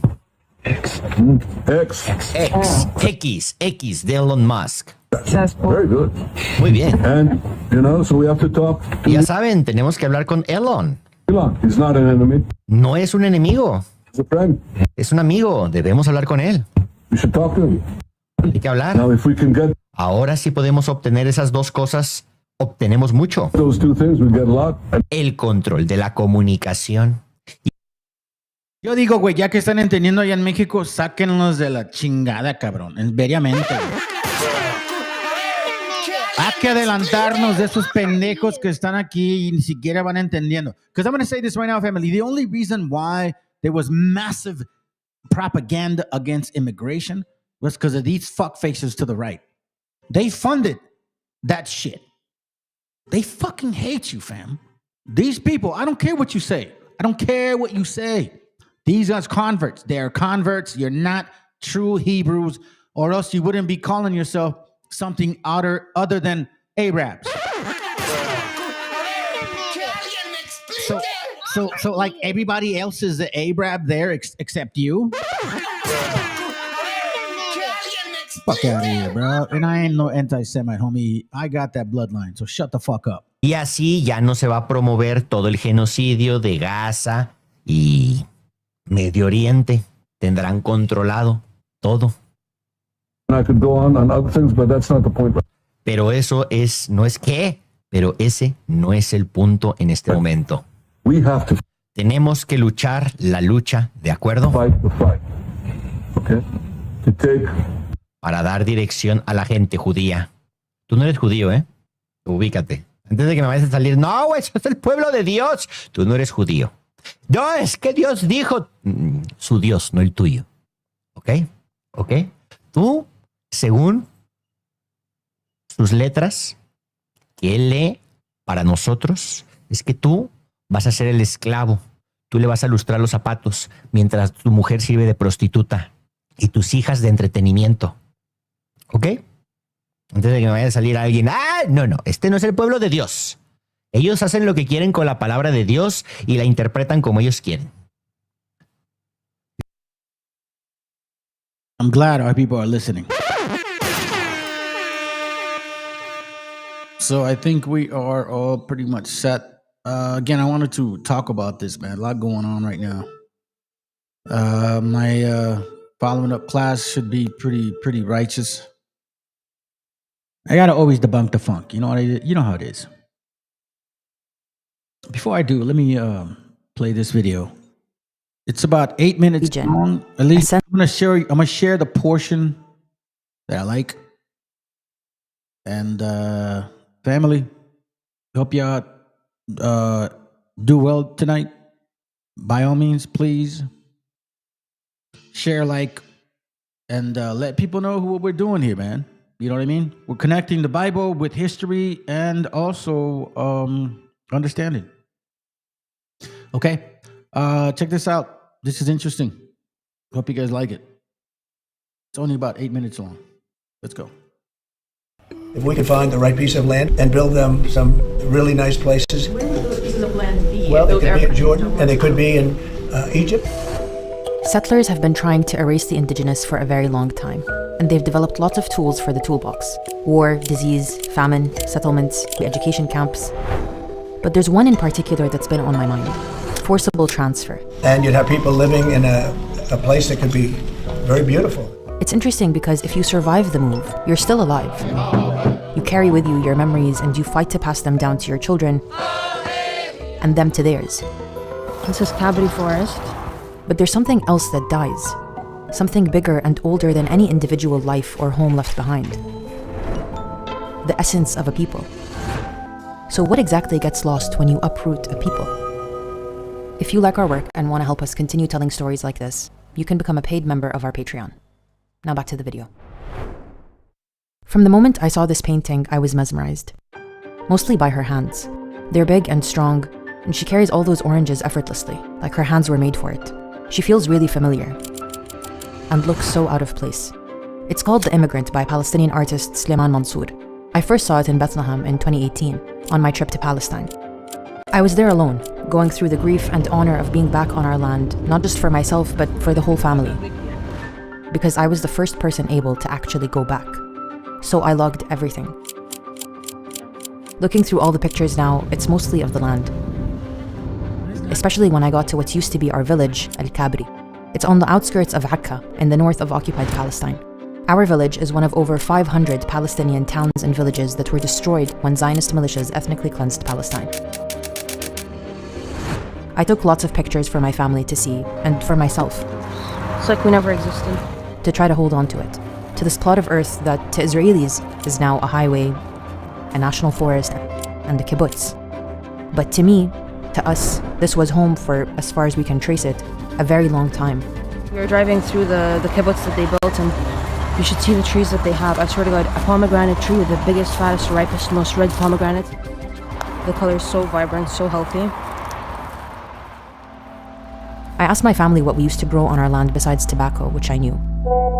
Vegetables, fruits, oranges, lemons, and grapes. It wasn't easy to get the information.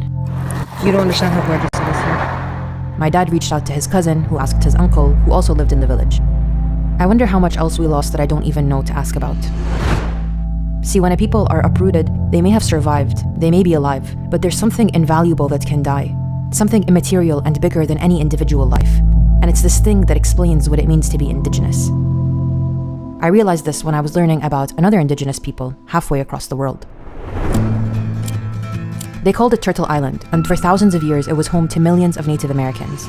In the Pacific Northwest, abundant forests and waterways created cultures centered on fishing and forestry, like the Tlingit. Tlingit speakers don't say left or right, they say toward the water or toward the mountains. One ancient narrative they tell is of Salmon Boy, a story that speaks to how salmon, a central part of their sustenance and culture, feel, make choices, and respond to human actions.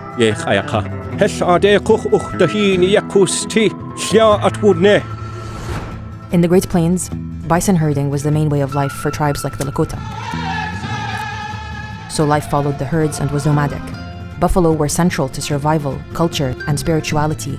They clothed us, they fed us, they gave us inner strength to carry on. The buffalo adopted the Indian, the Lakota, as his younger brother. And in the southeast, fertile lands allowed for large-scale agriculture. This area was home to the Cherokee, who, along with others, used complex irrigation systems to grow the three sisters, corn, beans, and squash, grown together in a sustainable system where each plant supported the other. They also, along with many other tribes across North America, practiced controlled burning, which would clear undergrowth and make space for edible plants and medicinal herbs. This maintained healthy forests and reduced wildfires. Work with nature, expand habitat, decenter humans, and design for perpetuity. And there's way more. Before the first arrival of settlers, around 250 distinct languages were spoken. And each of these languages is inseparable from the land it comes from. The mountains, rivers, forests, and creatures of every region are woven into the language, stories, ceremonies, and way of life of the people who live there, and are considered animate beings. Losing access to this land would mean losing access to this language, which is losing an entire system of knowledge and spiritual connection.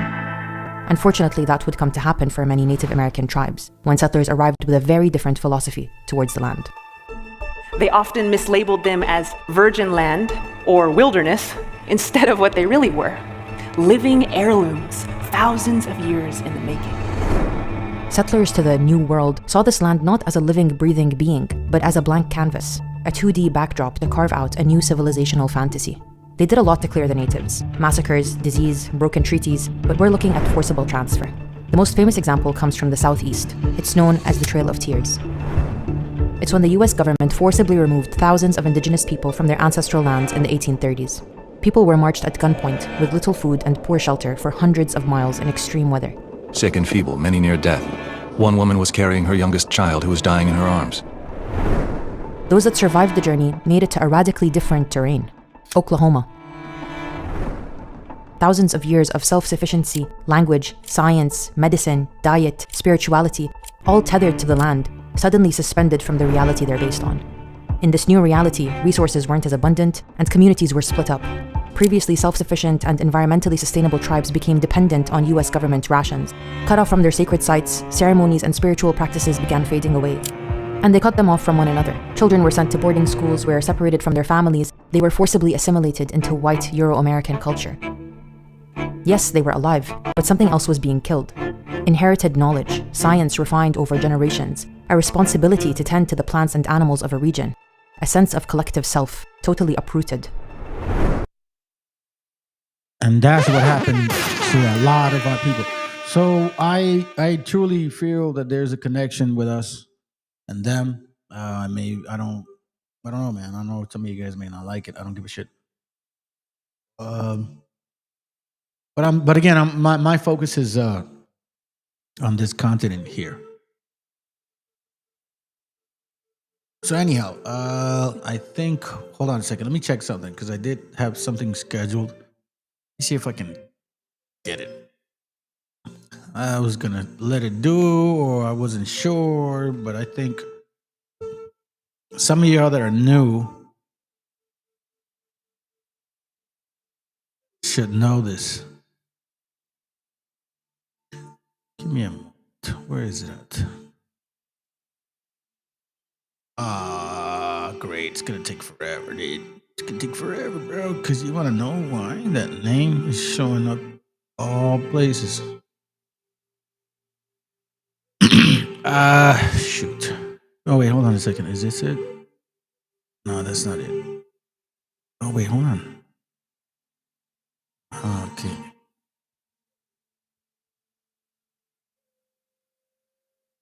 I think this may be... Hold on, let me see.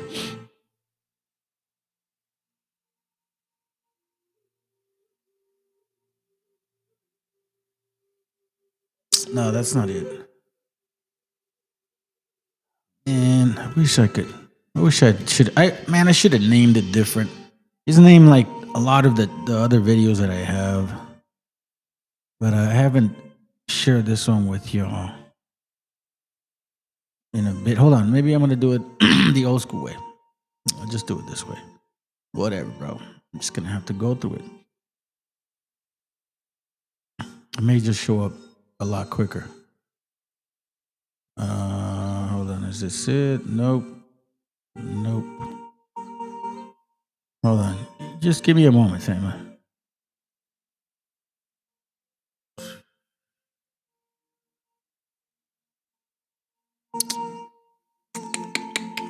Maybe not. Maybe not. Well, I guess this is it then. Oh, here goes. Here goes. Right here. Okay. For you guys that don't know, it's 9. Let's see. Hold on. Maybe I should start right here. All right, I'm going to start right here. I'm going to show you guys a video regarding the meaning of our name, okay? The meaning of our name. I'm going to let it go for a few, and then I'm going to shut it off, all right? But I want to get a good portion of a lot of the books that I share with y'all, because I'm gonna take. You should take a lot of notes here from this point forward, okay? There's a lot of books here. And take advantage of it, family, because this is actual facts regarding your name. Polyglot grammar of the Hebrew, Chaldee, Syriac, Greek, Latin, English, French, Italian, Spanish, and German. Languages reduced to one common rule of syntax and an uniform mode of disclension and conjugation. Okay, by Samuel Barnard, 1825. Let's see what it says real quick. I'm gonna look at a few things.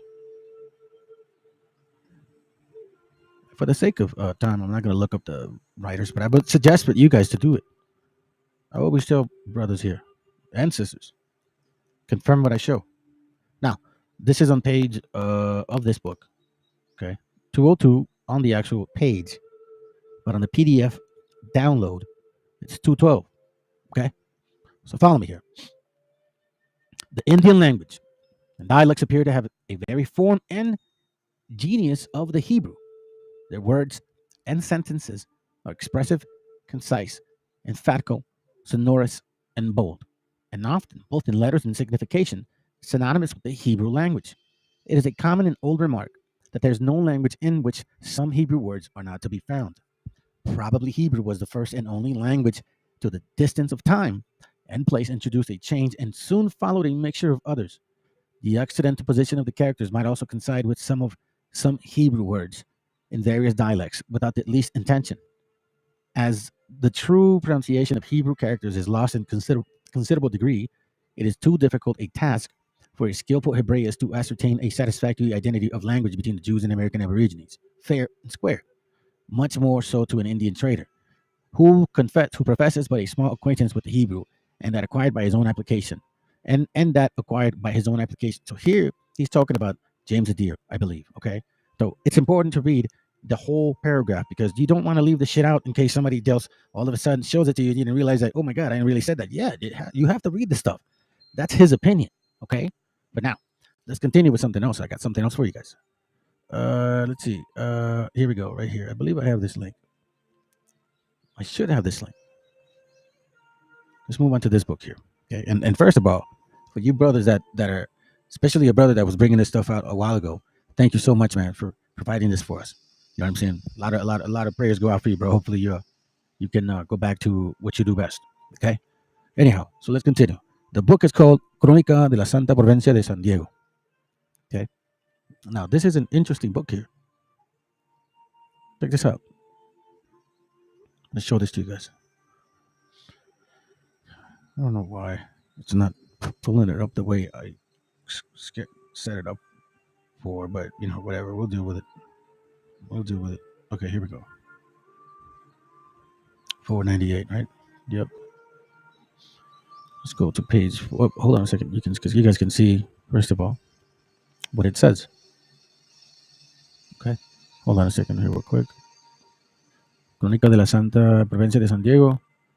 De México, religiosos descalcos de whatever. As you can see.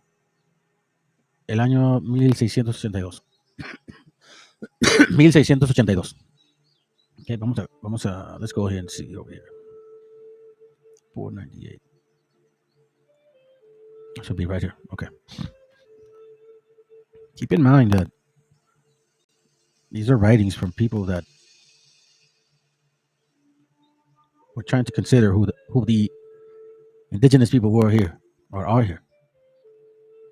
So this is on page 223 in the book, 497 or 98 on the PDF.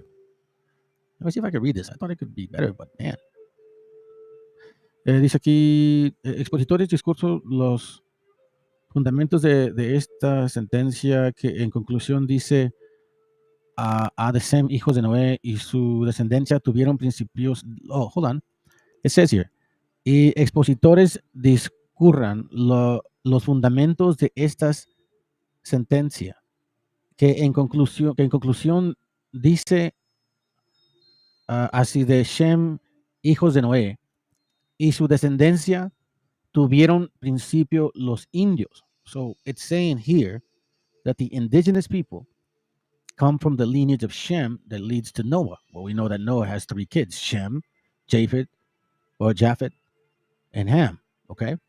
Reconociendo por sus padres a los hebreos del linaje de Pheleg y a los gentiles de Jactán y su undécima hijo Ophir, porque en la América septentrional goza el nombre de Ophir. So here we see, by the way, in case, how they are identifying America with Ophir as well.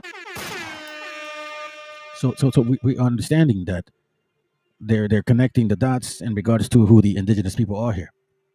Then it says o menor de Perú. So Ophir, nombre de Ophir o menor de Perú. Basically, like, you know, and I showed you guys a book in one of the other classes, by the way. Y una de sus provincias, Yucatán, tiene el nombre de Yoctán de su padre. So Yucatán es Yoctán, basically. Then it says, los mexicanos son originarios de las 10 tribus captivas de Salmaneser, rey de los asirios, en tiempo de Oseas, rey de Israel, por los años de 3316 de la creación, 684 antes de la venida de nuestro Salvador al mundo, 63 de la fundación de Roma, 0 año de la Olimpiada Viento a 22. The number, well, he's just counting these numbers here. So as you can see, we have a referencing of our people saying that, hey, listen, these guys are these people. Los mexicanos son parte de esa tribu. Los perdidos, israelitas. Now again, I don't need no convincing. There's no convincing involved here. Hey, mama, how you doing? There's no convincing involved. Either it is or it isn't. You know what I'm saying? Let's see. How come I don't have the links to these books? Why are they not up? Was I expecting to just like put them up on the link or what the hell? Give me a second, fam. Come on, brother. No, just my own way. This is not cool. I don't even like that. Hold on a second, family. Let me see. Look for this one. Yeah, I have that written down. How come I don't have the? Okay. You see, famous. Not always, but usually, I'll go by notes. You know. And okay, in case I need to say, so I don't forget. You know what I'm saying? I don't forget. And for some reason, in this time, I wrote the information down. They literally, I didn't include the links. I'm not sure why that happened. So I'm a little slow. I'm providing at least this information. If it takes a little longer, I'm just going to skip some of the things. I just want to show you some important things before we connect the dots in regards to the name. Okay. So we have here. Let's see if I can get it. Now, I found this book through a brother that Los Indios somos israelitas. Very thorough with his research. I guess he took a break for quite some time. I don't know. Anyways, I thought this would be important.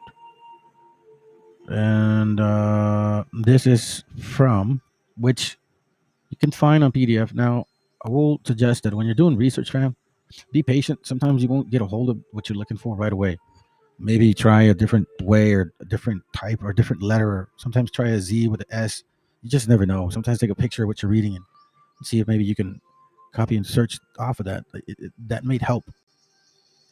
But what I mean is don't always give up on what you're searching for. Anyways, this is Noticias Americanas, entretenimientos físicos históricos sobre la América meridionas y la septentrional, oriental, comparación general, You guys can see it, 1792. Okay, 1792. We're going to go to page 323 on the book, or 344 on PDF. Here it goes right here. Check this out. Entretenimiento 22. Sobre el idioma, listen, sobre el idioma de los indios y juicio del modo en que es regular que se progresan las Indias. It says, es opinión muy válida. Listen to this, okay? Es opinión muy válida entre las personas eruditas, Europeans, que poseen con perfección la lengua quechua. Traer algún origen, no, sorry, my bad, not Europeans, my bad. Euritías, que poseen con perfección la lengua quechua. Traer esta algún origen de la hebrea. So what it's talking about here is this Quechua language, right here, right? As an origin of Hebrew, con la cual le hallan mucha semejanza, porque aquellas palabras que en la Sagrada Escritura se conservan de esta, y siendo en la pronunciación y en el sonido iguales. So they're saying that the pronunciation, when they hear it in Hebrew, the scriptures, it sounds exactly or almost supposedly identical. Okay, we don't know that, but let's just read for the sake of what it's reading, because again, what type of Hebrew are they listening to, and what type of Hebrew or Quechua exactly? Paleo, right? So just be mindful. You know what I'm saying? So anyways, no dejan de ser bastantes las que se notan con esta íntima semejanza, de suerte que juzgándolo por este principio, no admite duda guardar entre sí muchas consonancia. So they are saying though that the Hebrew and the Quechua language is very similar. Resta saber si el significado que tiene en la hebreas es con precisión el mismo que en la otra, porque las palabras de la Sagrada Escritura, dice, que se hallan en Quechua son por lo común aquellas en que los intérpretes no se han hallado conformes o que no les han podido encontrar la inteligencia que les corresponde, no siendo extraño que en el uno se parezcan, sin suceder lo mismo en el significado, para poder determinar sobre ello con propiedad. Sería precioso que los sujetos instruidos en el Quechua desde la infancia que la hablan y entienden en toda su fuerza, por serles natural como a los mismos indios, poseen el hebreo antiguo con la misma perfección, y entonces podrían hacer la comparación de una con otra, y por la semejanza de algunas frases, de las expresiones y de los nombres de las cosas, vendrían en conocimiento de la igualdad que conservan entre sí. Tal vez no sería difícil darles interpretación que siquiera a los que se mantienen en la oscuridad en el hebreo. So we see, and they keep talking about matter of fact, this is the interesting thing about what they mean, right? When you compare some of the words between Quechua and Hebrew, it almost seems in perfection, especially if you have the kids being raised and pronouncing it since they were young, right? It's a total different pronunciation for somebody like you and I, when we're trying to learn a language and we become adults, or we're adults trying to learn a new language, it's difficult. It's hard. You'll never master that shit like a child. And this is what they're talking about. When they hear the kids speaking that way, it sounds to perfection. Now, this is what blew my mind, to be honest with you. And hopefully, it could finally answer some questions about, I don't know, man, some people's confusion. I think sometimes we dig too much into things that we shouldn't. And the answers are like right in front of us. And then sometimes, man, a lot of us are afraid to find out about what we read. And kind of put it to rest because it's like, it's probably a joke. Maybe. Then again, maybe not. Check this out. This book's called, this is from Stephen Andrew Missick. I'm just going to show you a couple of things regarding the name of Mashiach or Meshicha. Okay. So you can see. So this book is called The Words of Jesus in the Original Aramaic, Discovering the Semitic Roots of Christianity. Okay. I don't know what year is this. 2006. Check this out. It says here, this is on page, I believe, it's not too far down. Not too far down. You guys can figure it out. Just, I'm showing you the book so you can get it yourself, okay? Anyways, as the Holy Spirit restores the church, I believe, okay, as the Holy Spirit restores the church, I believe we will see a return to the church to its Aramaic heritage. Oh my God. And this holy language will be maintained as the spoken tongue. The word of Jesus in the original Aramaic. I think you guys should know why I make fun of that name, by the way. So anyways, I'm not making fun of the Mashiach. Anyhow, let me continue.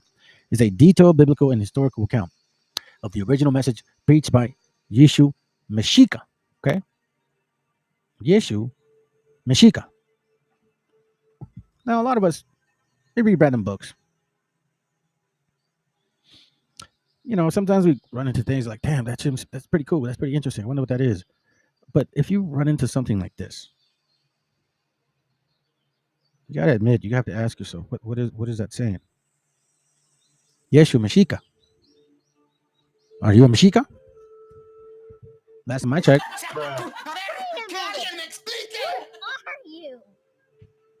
Last time I checked, I was a Meshicha. It says here, this is the Meshicha. Now, how many times is it being used here? Okay, let's look. It says here that the word inspired means to breathe into. Jesus was inspired, of course, by the Holy Spirit. In Aramaic, Christ is Meshicha. Christ is Meshicha. Wait a minute. Who are you? Meshicha. Who are you? You were given the name of the Mashiach.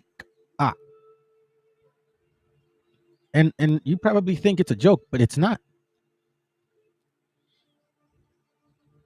Yeshu Meshicha. Let's look at it one more time. The oil represents the Holy Spirit and anointing. And the anointing, the word in Aramaic for Meshiach or Messiah is Meshicha. Hey, but listen, that's just the beginning. This is nothing. This should be like the icing on the cake, to be honest with you, because this isn't enough. Like, oh my God, that's it. No, that's not enough. I'm going to show you not only with books, I'm going to show you in the Bible as well. So Ron Rivera, Ron whatever, can learn the hard way. No, I'm just kidding, man. Maybe you need a little. I don't know. I mean, I don't even understand again why people just come and attack all crazy and shit. I don't even know what's going on. Hold on a second. Is this the link? You see, this is one thing I don't like. That's what's bothering me right now. Let me see if I can get this. Okay, hold on.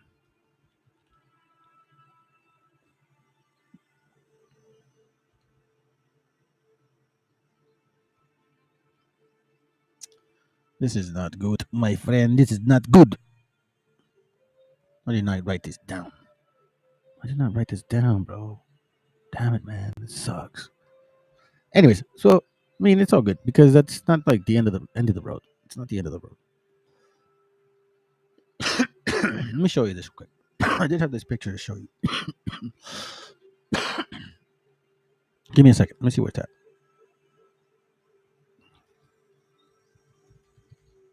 I thought I had it saved already. Come on, bro. What the hell? No. I had a picture of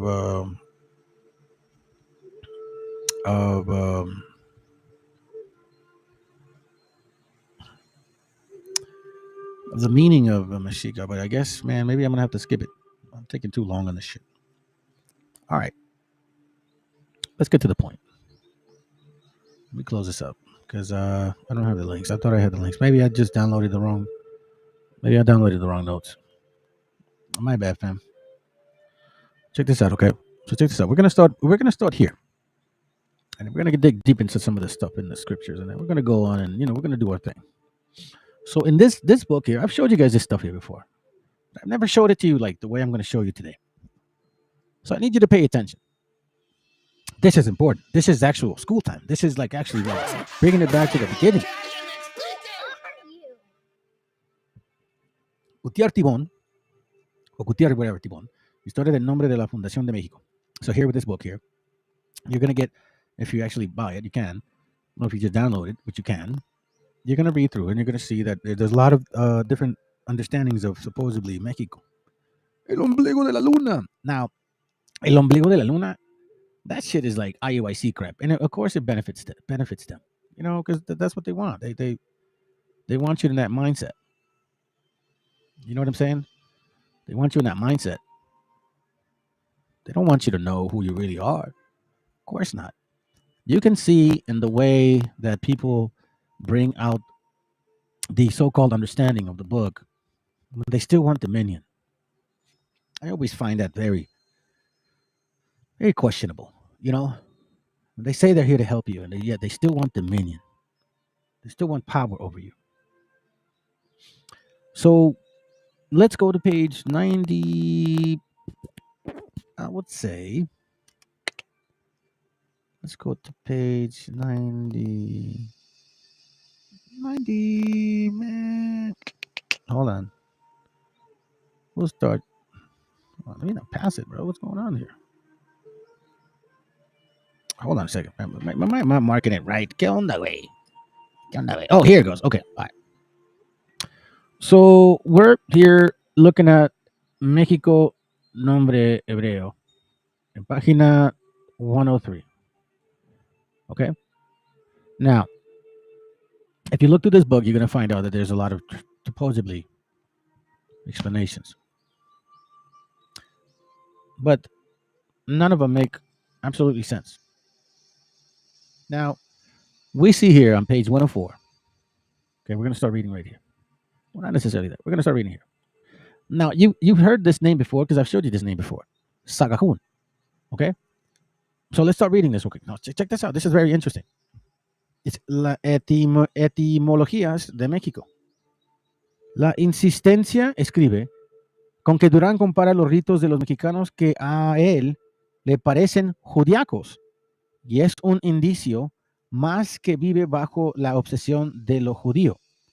Es digno de notar, concluye, que los más amartelados investigadores de la cultura antigua, Durán y Sagahun, which we know he did have a lot of our stuff before they took it away, tengan la nota casi segura de proteger la línea, de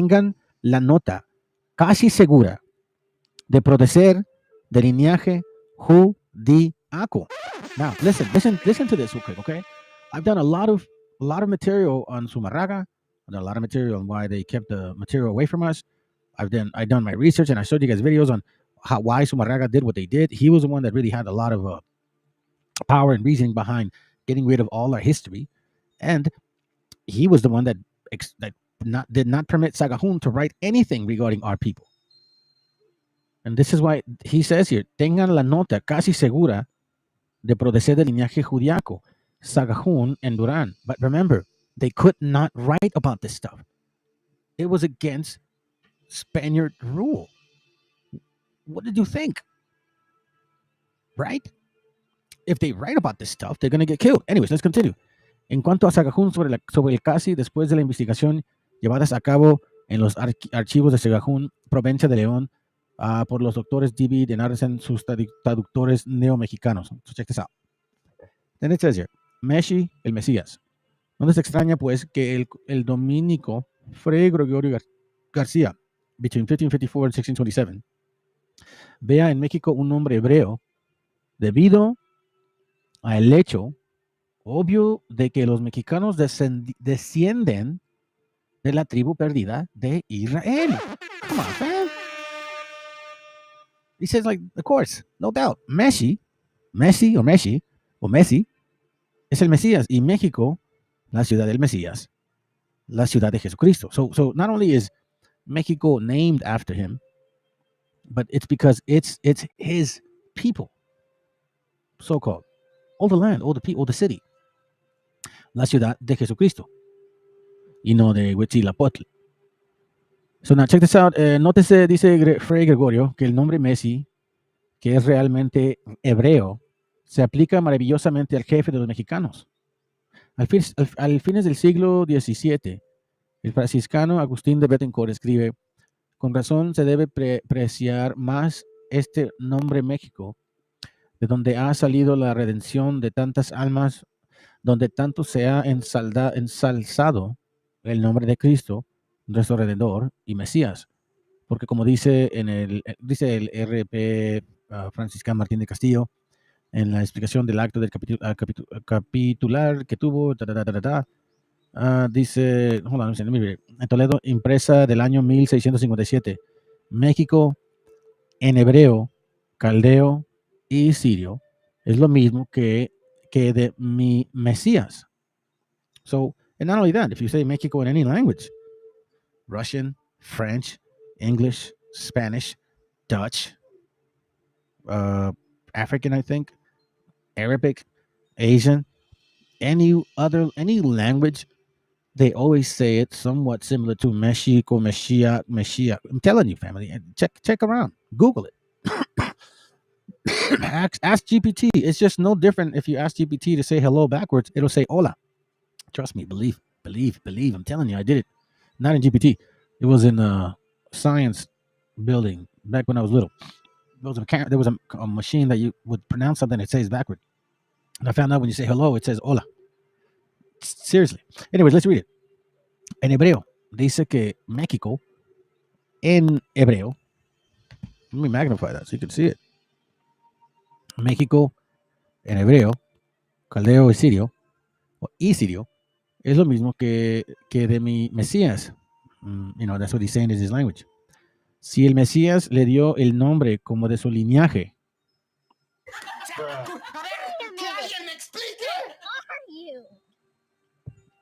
The reason they want Mexicans, so-called, to call you like donkeys is because they don't want you to think that you're Judites. Doesn't benefit them. Now listen, being Judite ain't about being all fucking loud and shit and all like, it's stupid. That's dumb. It's not, that's so carnal. This is why you got to be mindful of why, this name is given to you. And why I take it very serious. I think now I know why some of these, what I experienced and how I was, if you guys know about this whole, Hebrew thing, I was given a name before and it was related to certain, like this name here. I quickly changed it, and then some people got offended because I changed it to something similar to it, Joshua, I guess, but whatever. Anyhow, I think all this stuff matters. Nobody forces you to believe, though. Then it says here, un siglo más tarde, otro franciscano del francés Pablo Bénico a Beaumont, apoyándose en el Fray Martín de Castillo y en Bettencourt, reitera, en los idiomas hebreos, caldeo y sirio, es lo mismo México que Mesías. Y propio Mesías le dio el nombre. Y este es su más honorífico título. Y venturoso pronóstico, ya que en la voz hacía eco a la verdadera religión de Cristo. Prometió Mesías a uno y a otro mundo, y a México aún con el apellido de su real persona y mesiasgo. I did a class on being the anointed, and it was regarding like the part of Mexico, right? And a lot of people laugh at that shit. But I mean, what do you want me to tell you, man? You're either understanding the stuff that you're seeing, or you just don't. And quite frankly, there's no need to be offended. There's no need to be upset. It just is what it is. Watch it. I'm going to show you, because I'm just going to show you in the Bible pretty soon, and then you guys can go to sleep and suck on your thumbs and shit because you're hating so much. Mexi afirma equivala el ungido o Cristo. Ungido. We'll look at that word pretty soon. Cristo en griego tiene en efecto el significado de ungido. Ungido. Ungido.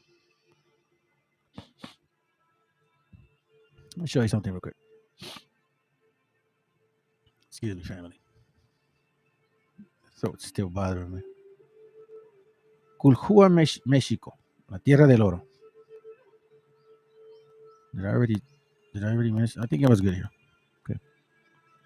So now, this is the word that we're looking at, right? Ungido. Ungido. What does ungido mean? Check this out. Ungido translation.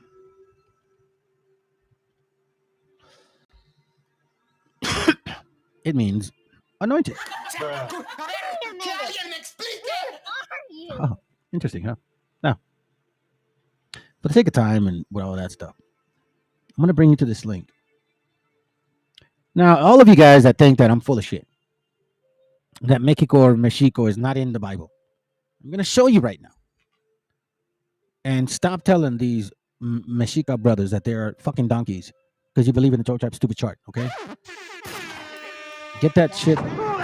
Throw that thing away. Throw that thing away. So you guys don't even realize that a bunch of you guys are Judites. But here, we don't go try tripping, man. That's not the point. The point is knowing the history. Now, they say that the tribe of Judah is the most noble. I don't see these Canaanites being noble at all. So let me get to the point here. Okay? Ungido. Anointed. Right? Spanish word. Let me introduce you to a Biblia paralela. This is the Bible's in Spanish link for this book here. Now, there's several translations, right? You got Sagrada Escritura 1569, Biblia Jubileo 2000, pero vamos a escoger Reina Valera 1909. ¿Ok? Ahora, estamos en Salmos. Estarán los reyes de la tierra y príncipes consultarán unidos contra Jehová o Yahweh y contra su ungido. What does that mean? Now, there are several other links here that you can use to help you understand certain things. Right here, we're going to click on lexical. Okay? And then we're going to go scroll down to where it says, where you at? Okay, right here. Psalms 2:2. Su ungido. Ungido Mesías. Okay? Follow me because this is important. And if you clicked away, well, you done messed up. What if you come back? I guess it's recorded. Hey, honey. I'm almost done. That was my daughter. Anyway, so look, check it out. Concordance 8H4899 in Spanish. Okay? It says, ungido Mesías. Ungido. Una persona consagrada. Hold on, I'm going to say it again. Look at it. Meshiach, right? Now, that's not all, folks. Okay, that's not all. So we see Mesías, ungido, personas sagradas, all that ungidos, right? Check this out. And thank you, brother, for showing us this. if you go scrolling down, forms and transliterations, you see Meshach, right? Check this out. This gets even interesting. You go here, right? And you start seeing these Hamashiach,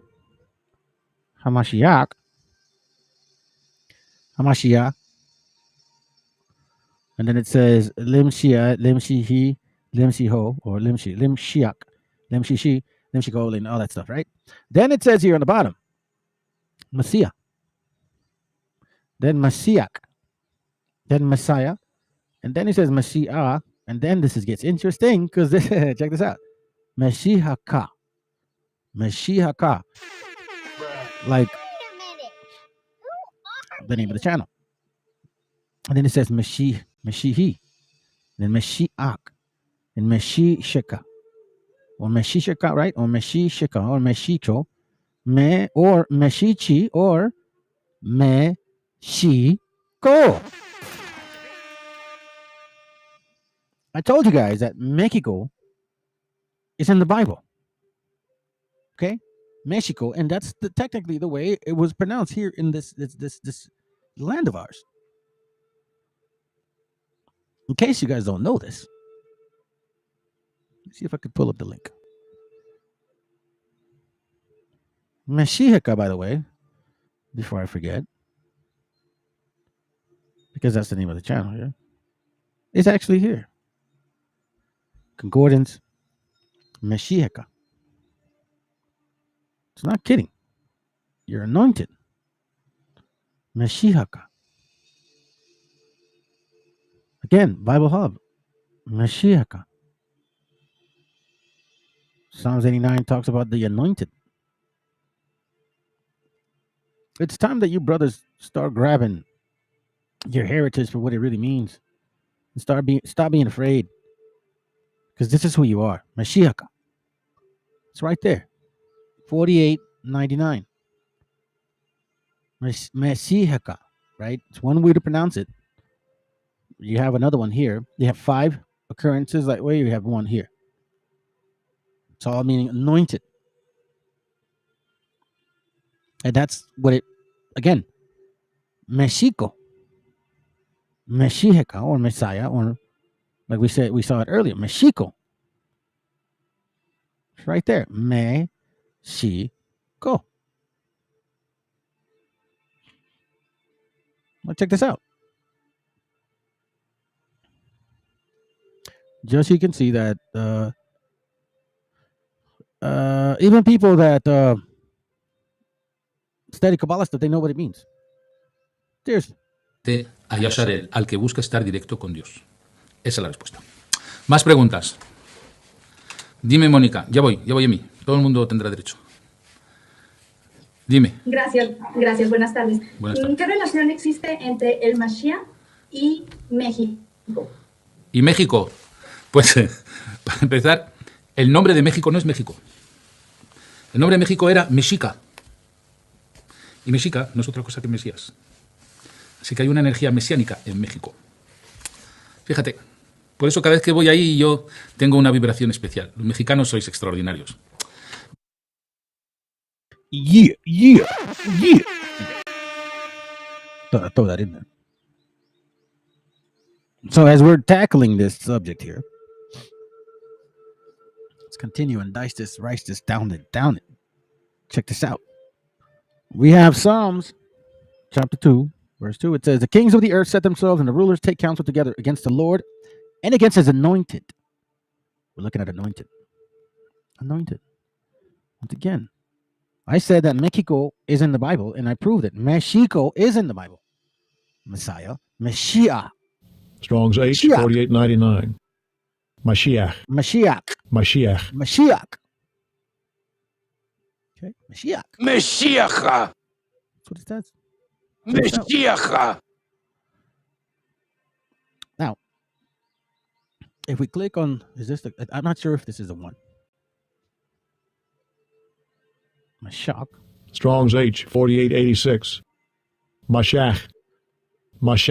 Do not forget that pronunciation. I'm so glad I did that. This one is Strong's H 4899. Mashiach. Mashiach. Mashiach. Hey, what's up, sis? Buenos dias, sis. Good to have you here. I know you're in another continent, so thank you for stepping by. You're going to like this. I'm proving that Mexico, Mashiach, or Meshiacha is in here. It's who we are. It's us. We're the anointed. We are part of this man's tribe is what I basically am saying, okay? So there's nothing to be boastful about. If anything, you should be even more humble about it. You got standards now. Can't be a fool among sheep or wolves. Cannot do that. Anyways, so let me not lose track here. Okay, so now we see Mashiach, right? Mashiach. Now look. Now let me show you something real quick here. Let's see. Let me see if I can. MESHIACHA. Oh, okay. Hold on a second. I thought it was in there, man. What the hell? See, this is what I don't like, man. All right, let me see if I have it. It's gonna suck if I don't have it, bro. Because I wrote it down, but that doesn't mean I have it. Hold on, fam. Man, I done messed up on some shit. This is going to really bother me.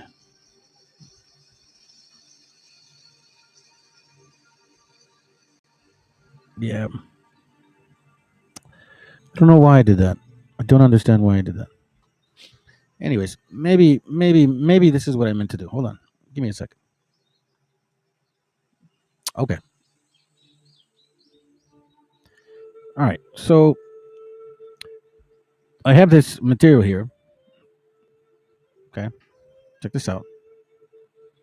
It's called A Key to the Compendium of the Sacred Tongue, comprising every common root in the Hebrew language, chiefly taken from analyzed verses in the Principia Hebraica by Thomas Caithworth, 1825.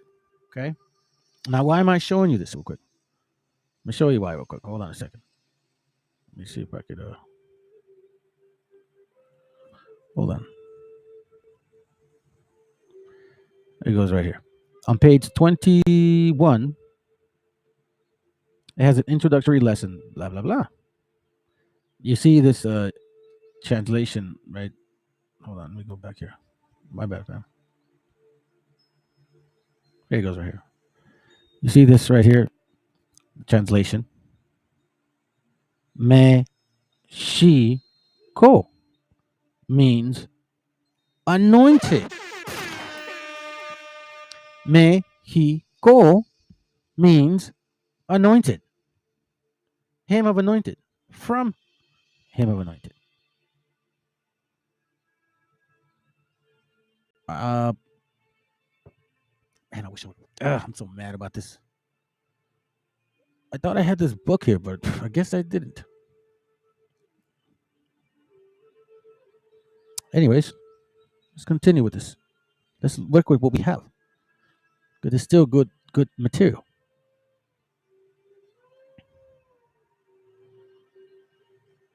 I'm gonna go here. The Coming Mexico by Joseph King, Goodrich, 1913. Okay. Let's go here. Just real quick. Proving some points.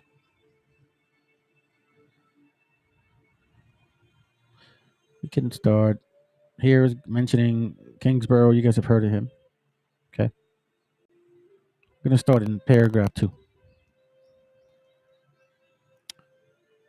Let's take it from there.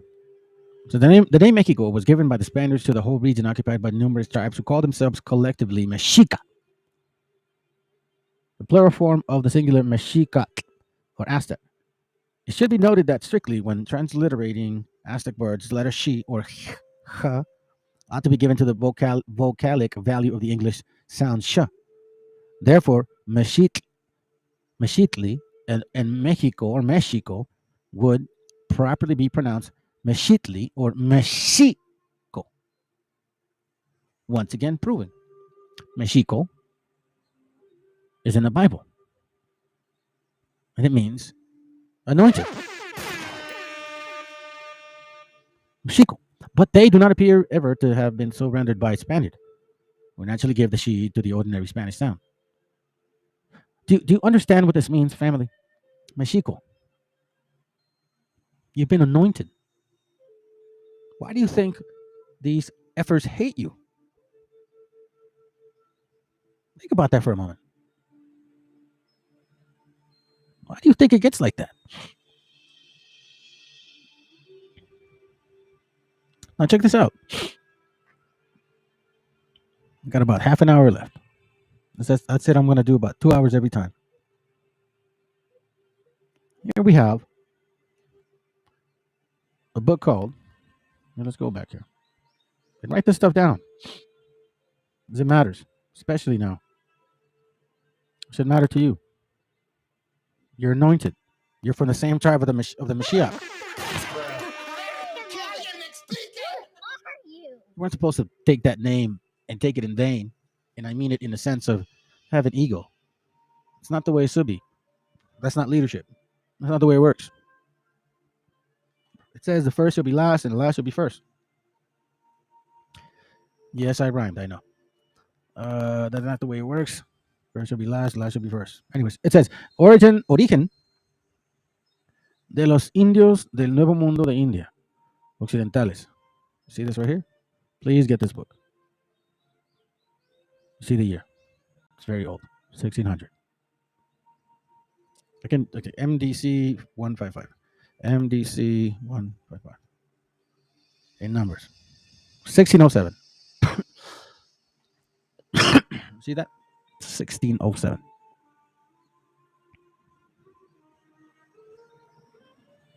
Let's go to page 298.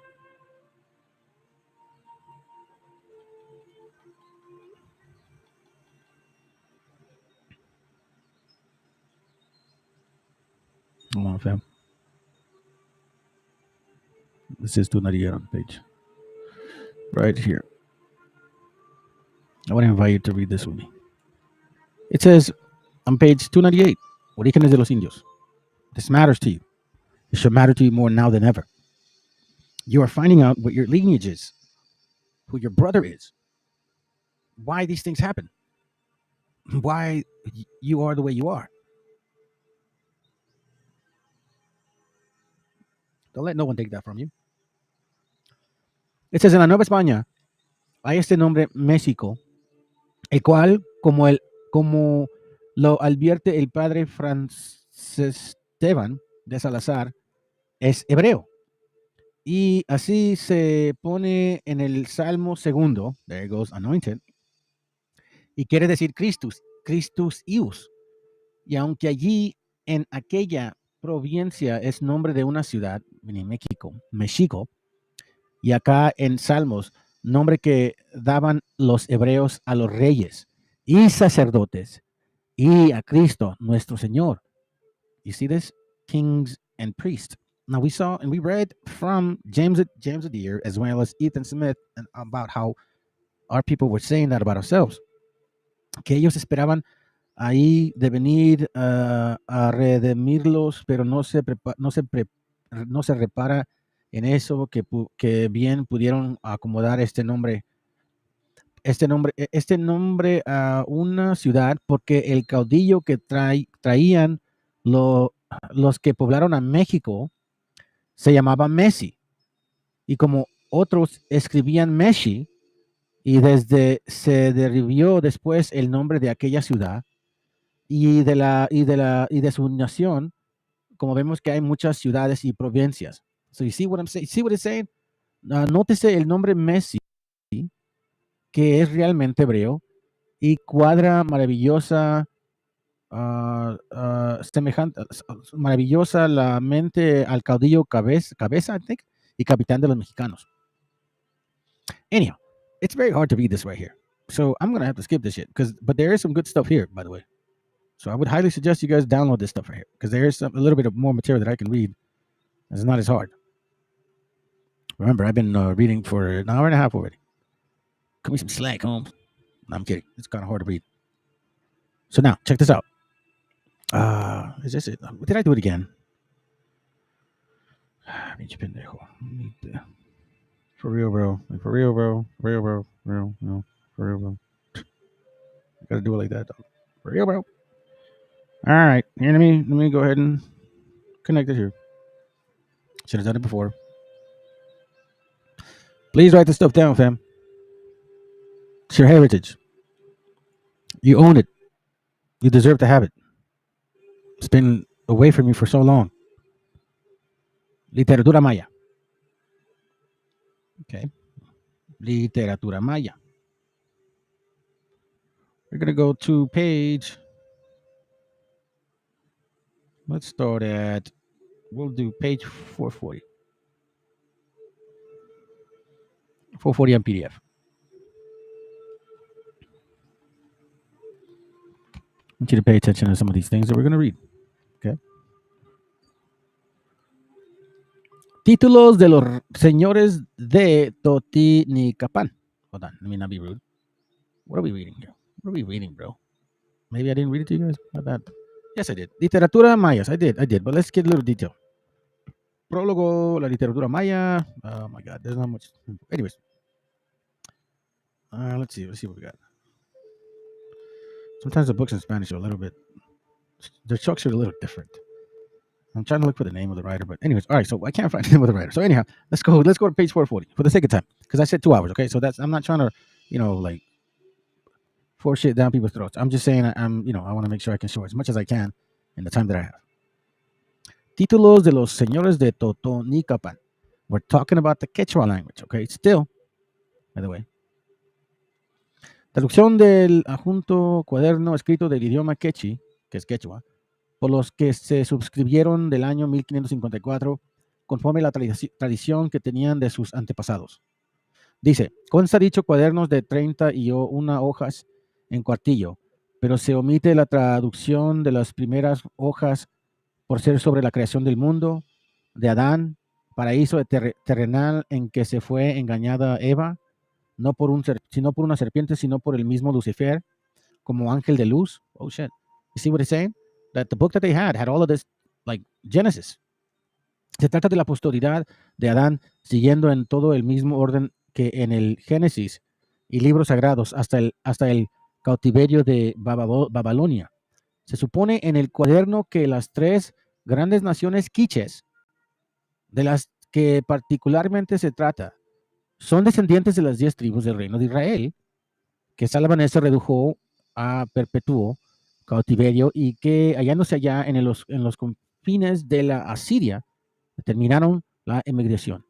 You see what it's saying? Okay. Now, we are looking at names called Tulan, Patulan, like Tula Tola. It's in the Bible, by the way. But then at the same time, we're also seeing names like Iki Balam, or Balam Kitse. El primero se llama Balam Kitse, abuelo, el padre de nosotros, que Kabekik. El segundo, Balam Agab. You see, Balam. Balam doesn't mean like God. Aquí Balam, then Balam Agab. I'm trying to lead something here because we're going to look at something very interesting. Now, I have a book called, let's see, hold on a second. Do I have it here? Please tell me I do. Hold on, fam.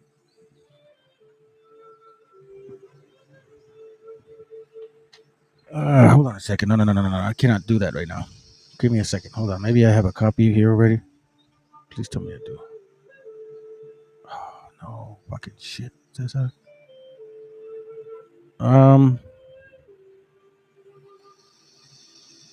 Give me a second, family. Okay, give me a second. Let me see if I can get something real quick. Hold on.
My bad, fam. Okay. All right. So, thank God I found it. Hold on a second.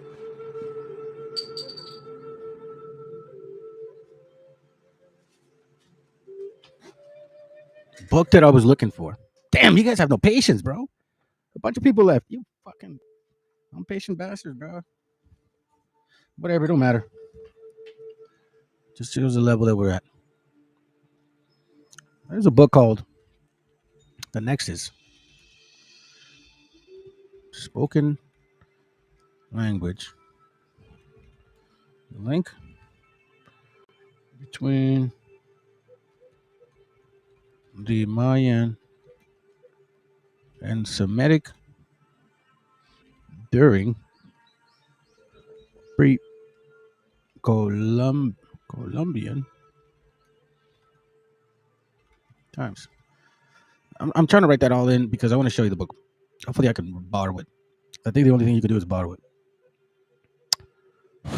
Let's see if I can. Yes, I can borrow it. All right, so check it. Check it. Okay, so here we go. I said that Bible was going to prove that Mexico's in the Bible and that Jacob, right, is the same, has the same pronunciation in Hebrew. So I have this book here. Like I have it. Like I have the actual physical book. Very good book. The Nexus Spoken Language, the link between the Mayan and Semitic during pre-Columbian times. Okay. Check this out. We're going to look up a word. Remember, I showed you earlier the variations of pronunciations. Patulam, Pashivan, which, by the way, I have a map that shows that name within that area in the east. But more than anything is Balam. Balam. Balam. Balam. Okay. Check this out.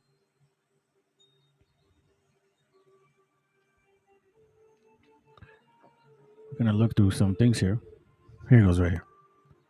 And this is what I'm looking at. So now we're going to go to page 13. Parallels, histories. Okay. Thank you for whoever still stuck around and was patient because you can appreciate this a lot. I said it before. Quechua and the Hebrew language are very similar or is the same. It says Maya account. The Quechua Maya list in most of the titulos and the Popol Vuh an ancestor called Balam Akab. Balam Akab. Okay? Whose people lived in the east across the sea. See, across the sea in the land called Tulan. Ocean. Akechian Civilization, Carmack, page 287. You can look for that book. These ancestors, quote unquote, of the Quichua Maya were white, supposedly. Let's continue, because you know how it is. They claim to be a people of two lordships, one people. Two lordships, one people. Two tribes, two kingdoms, right? The north and south. It says here, two lordships whose ancestors had come from a region of 7 caves. They listed these forefathers with the title Balaam, which appropriately in Hebrew meant lords. Baalim. Okay? So now, check this out. The Bible has it that the forefathers of the people of Israel and Judah, one people, two lordships, was a man called Jacob, or Jacob. Later named Israel. His name is based on the Hebrew prime root Akab, meaning supplant, because he was to supplant his elder brother Esau. Were you an Israelite of this time, you could have referred to him as Baal Jacob, Lord Jacob. If you're referring to his immediate family or his successors, you might have said Baalim, Jacob, or Jacob, Lord of Jacobs, or Lords of Jacob. To carry this idea a bit further, as you follow the common Hebrew practice of dropping the first vowel of name, Isaac, Abraham, Yatzak, or Akab, see, Jacob or Akab, you would have vocalized Baalam or Baalim Akab, which, as you can see, is the name of Maya forefather, patriarch of Papavu fame, which is who? Balaam Akab. Now, Akab. Remember that pronunciation? Check this out. If we go to Concordance G2384, listen to this. Strong's G2384. Jacob. So we know that Jacob, right? Or Jacob, so to speak. Strong's G2384. Jacob. Now, or this one. Strong's H3290. Yaakov. Or this one. Check this out. Strong's H6117. Akav. You see this, family? Isn't that the way that you say it in Quechua? Balam Akav. You say it again. Strong's H6117. Akav.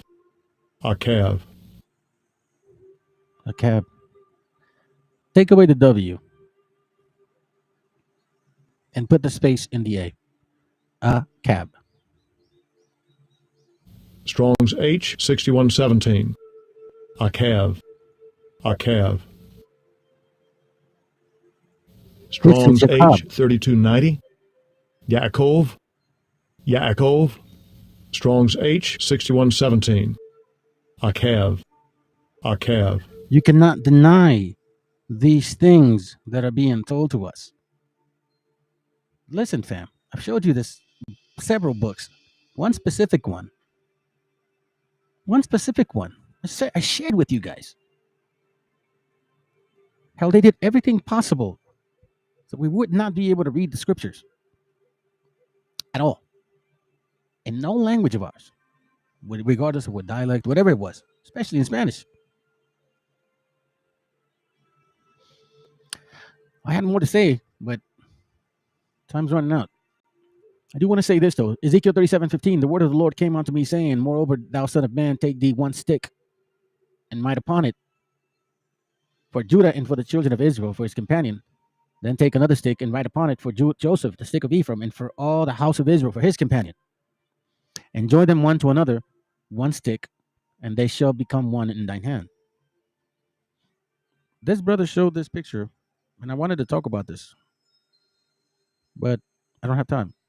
Where is it at? And I thought he made perfect sense. Let me see if you guys can see it.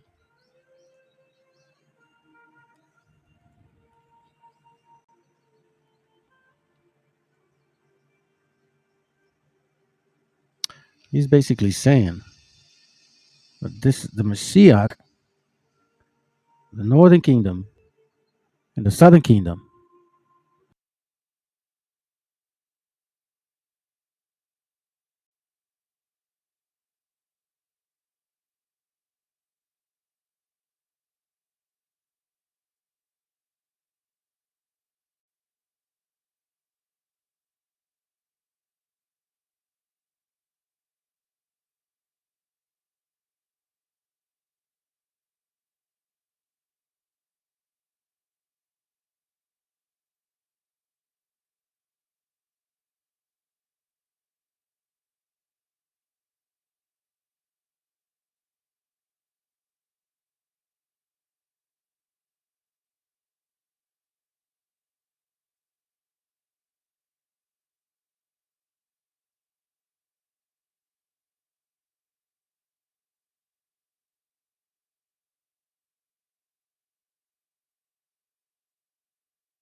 Strong's H 4886. Mashach. Mashach. Oh, my bad, man. You guys couldn't even hear me. That sucks. Sorry, family. So what I was trying to share with y'all is what the word anointed, how the word anointed sounds like. And with the other page that I wanted to share with y'all because I totally missed to include it. Give me a second. There it goes right here. This right here. This is what I was trying to tell y'all.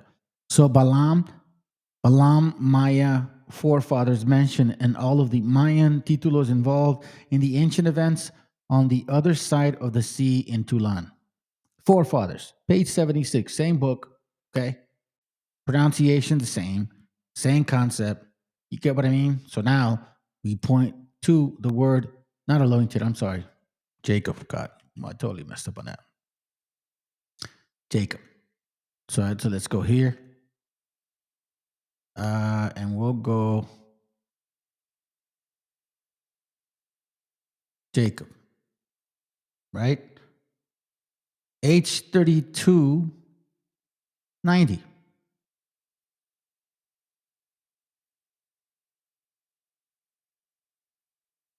Strong's H 3290. Yaakov. Yaakov. Right? Yaakov. Hold on. Let's go to the root word. H6117.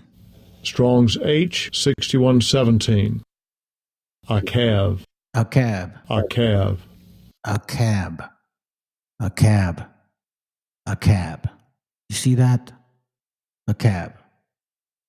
So, I don't know, man. You know, I point stuff out.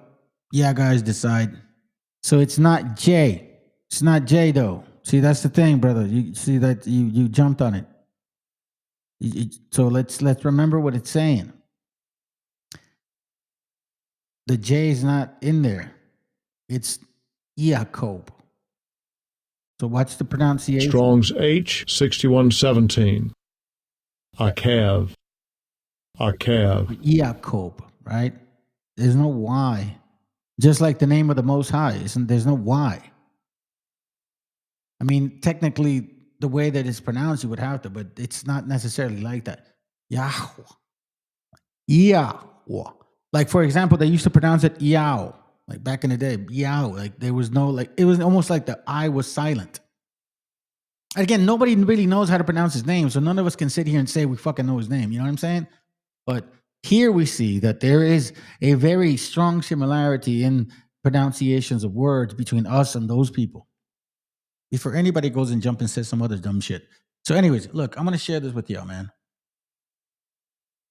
This is on a book that I have. I can't remember the title exactly, and I've shared this with y'all before, but it actually talks about the bullshit story of the Virgin Mary coming to us. In this very same book, it also says how the Spaniards didn't believe the what's his name? Juan Zurraga. Why? Check this out. Okay, I'll tell you why. This is on page 51. And then if you guys really need it, just ask me later. Los españoles no creyeron en lo que dijo Juan Diego respecto a la aparición, ni tampoco en lo que expresaba Juan Bernardino, porque para ellos los indios eran irracionales o judíos. Y se necesitó que el Papa Pablo III los sacara de su error por medio de su breve blah, blah, blah, blah. So basically, he's talking about these guys are Jews, and it's up to the Pope to get rid of this. Why? Because outside of the fact that they believe that the I was upside down and the N was upside down too, here's what they said to summarize it. He goes, y que la palabra judía se escribe indio y que con el transcurso del tiempo la U se volteó y convirtió en N y resulta indios. Y decían los conquistadores. This is in 15, like, you know, we're talking about 1520, 15 like 05, okay? los conquistadores, indio vuelto la N de arriba a abajo quiere decir judío. Y podemos azotar a los indios y exigirles todo el dinero que se pueda, porque son los hermanos prácticamente que crucificaron a Jesucristo. So these conquistadors at that time, they were willing to kill you because they said that you were the brethren that killed the Messiah, which is why they used to hang you by 13 at a time. Do you get what I'm saying? So if you really think about what they're actually talking about, yeah, there's no Y in this, by the way. So yeah, you're right. Y is not involved, or J. But the I is actually mentioned. Yao. It's like it's silent. And again, you can't really like sit back on it and say like you're going 100% guaranteed, bro, because like nobody understands that language either. You know what I'm saying? We can try our best, but you know, again, it's all based on what we can reach, what confirms, and what makes sense. You know what I'm saying? All right. Anyways, so fam, I think this is all we got. Other than that, I didn't want to leave that out. I finished with the other section. So thank you very much. Appreciate y'all for being here. That we went what almost 3.5 hours. Wow, that's good. Hopefully it was edifying. I'm gonna play a couple songs and then we out. Thank you for checking in. Thank you for the support. Thank you for the verses you guys that posted. Hopefully we can make more time next time where I can read more. Outside of that, man, I pray that you guys do well all week. Hope your family.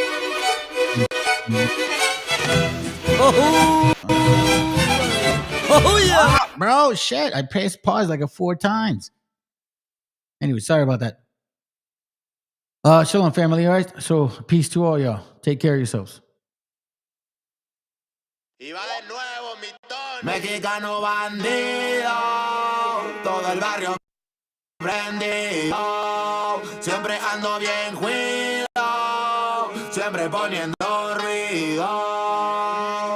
Mexicanos al grito de guerra, yo defiendo mi tierra, no me dejo de nadie, yo cuido a los míos, mi raza se aferra. Soy mexicano, esa es mi bandera, yo la levanto por donde quiera, verde, blanco, rojo hasta que muera, el barrio prendido ya quemó afuera. Soy mexicano, esa es mi bandera, yo la levanto por donde quiera, verde, blanco, rojo hasta que muera, el barrio prendido ya quemó afuera. Me voy tendido, me voy empinando mi bote, un poco mareado por la bebida y el borlote, me tiene hasta la riata la gente con su mitote, pero me despreocupo, me pelan todo el garrote, me para la chota, ya es por mi apariencia, que hay tantos delitos, que hay tanta demencia, yo no cargo nada, no más mi presencia, pinche puerco joto, atente a las consecuencias, si no topa el poli en breve nos para en la calle, no puede salir uno conmigo porque ya hay detalle, no quiere que conteste, quiere que yo solo calle, quiere mi dinero pero que chinga su madre, a la dica este sistema nos quieren ver abajo, pero tumbar gente quien les dijo que es trabajo, puro chingar al indio, váyanse mucho al carajo, loco no me rajo, lo bueno porque se armó la alianza más pesada del país, todo el mundo ya conoce las rimas de estos MCs, pa' ponerme más feliz, unos paisas de hachís, mis paisas en el gabacho bien truchas con la polis, loco en Guanajuato con los ojos bien tumbados, de coto con el quesada, rifando por todos lados, atento si prendo un blunt, en cabina cuando grabo, represento Nuevo León, junto a mi carnal el Davo, cuando voy pa' Jalisco el pasado está olvidado, con el perro de la C bien grifo, pedo y enfiestado, chécate mi banderón, unido como había soñado, bien bajado ese balón, compa lefty bien bajado, puro hip hop mexa, hasta que amanezca, pásenme un mezcal y que no se apague la yesca, ya saben que aquí andamos pilas pa' lo que se ofrezca, si escribo estas rimas es pa' que se enorgullezca.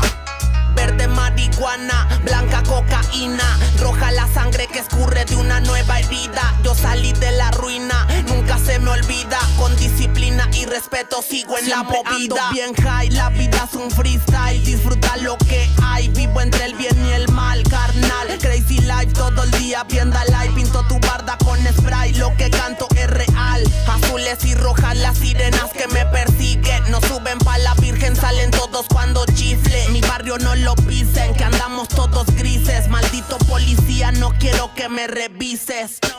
Prende la mota en canala o en hitter. Ando con mi flota y el dealer. Tenemos lo que se te ofrezca, tú nada más pide. Me dijo mi madre que de la envidia me cuide. Soy mexicano, esa es mi bandera. Yo la levanto por donde quiera. Verde, blanco, rojo hasta que muera. El barrio prendido ya quemó afuera. Soy mexicano, esa es mi bandera. Yo la levanto por donde quiera. Verde, blanco, rojo hasta que muera. El barrio prendido ya quemó afuera. Ya, ábranse cabrones, llegó el mexicano partiendo sin necesidad de palanca. Todos jugamos en la misma liga, yo soy titular, tú ves desde la banca. Disfruto cada cosa que me pasa, colaboro y mi carrera se levanta. El mismo cabrón que antes no tenía nada, se la pasa viajando y dice que canta. Por eso me caga enfermarme de la garganta. Pero aguanta, traigo mata natural y humo de planta. 2, 3 cabrones dando lata y yo haciendo más plata. De esto la vida se trata y pa' que sepas no es barata. MC da bolos desbarata con cada escalón que sube. Yo tuve la suerte de hacerme fama en YouTube. Hay 2, 3 raperos de antaño que me bajé de su nube. Los mandé pa' su casa y de premio hasta les pagué el Uber. Si alguien me tira es porque sabe bien que domino el negocio y quiere de mi parte. No quiero darlas de grande, pero si me tiras la neta me toca humillarte. Soy capitán, llevo el estandarte. Somos muy pocos los que hacemos arte. Este flow si es de Marte, tú dale like y comparte. México lindo y bandido, diario a Diosito le pido que me cuide a la familia si un día el cora ya no late. Estoy bendecido porque me cuidan los míos. Orgullosamente me exatamos locos de remate.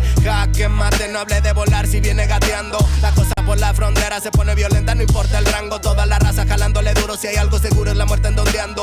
Sudor y la sangre en la frente, los de alzada controlando. Se roban la atención, ya saben quiénes son. Vatos locos con sazón como el de un corridón. No quiera tomarme el pelo si ando todo pelón. Levantando la bandera, viva México cabrón. Es el perrito de la C. La bandera con un águila, Simón, mi tierra es esta. Me vale si mi piel o si mi acento les molesta. Acá jalan horas extras, nunca duermen la siesta. Están los que van pa'l jale y los que la viven de fiesta. Otros que en el pintón se tatúan de corazón. 3 colores en el pecho, morirían por su nación. Aunque su puto gobierno los puso en la situación de no terminar la escuela y terminar en la prisión. ¡Viva México, ladrones! ¿Qué hubo el expresidente? Ya saben que por mí policías chinguen a 20. Y ahí están mis 20 pa' la cagua.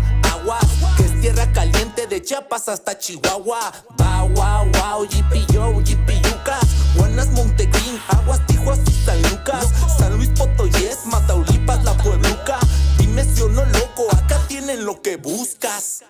Soy mexicano, esa es mi bandera. Yo la levanto por donde quiera. Verde, blanco, rojo hasta que muera. El barrio prendido ya quemó afuera. Soy mexicano, esa es mi bandera. Yo la levanto por donde quiera. Verde, blanco, rojo hasta que muera. El barrio prendido ya quemó afuera. Puro hip hop mexa, perros, 2023. Ey yo, ey yo. Somos la santa carnal. Ey, ey, los machilones de la plaza. Oye, DJ Dundee que en los scratches. Desde alzada, mi perro. No saben quién soy o sí. Oye. Viva México, cabrones.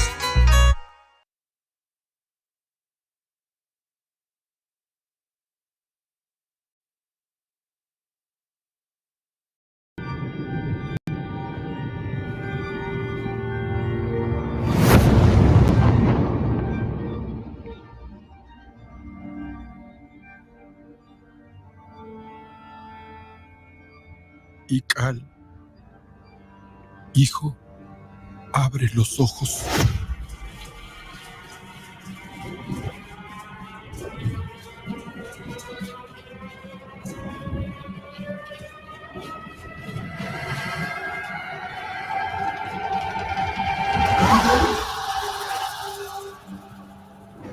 Tu cuerpo se queda con nosotros pero tu espíritu debe seguir.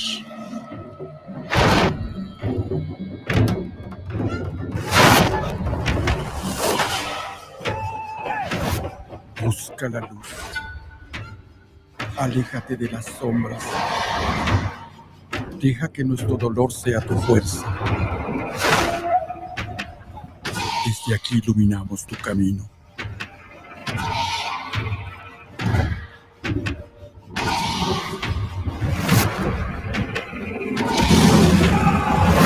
Lucha como nosotros ante esta pena tan grande. Yo soy tú. Tú eres yo.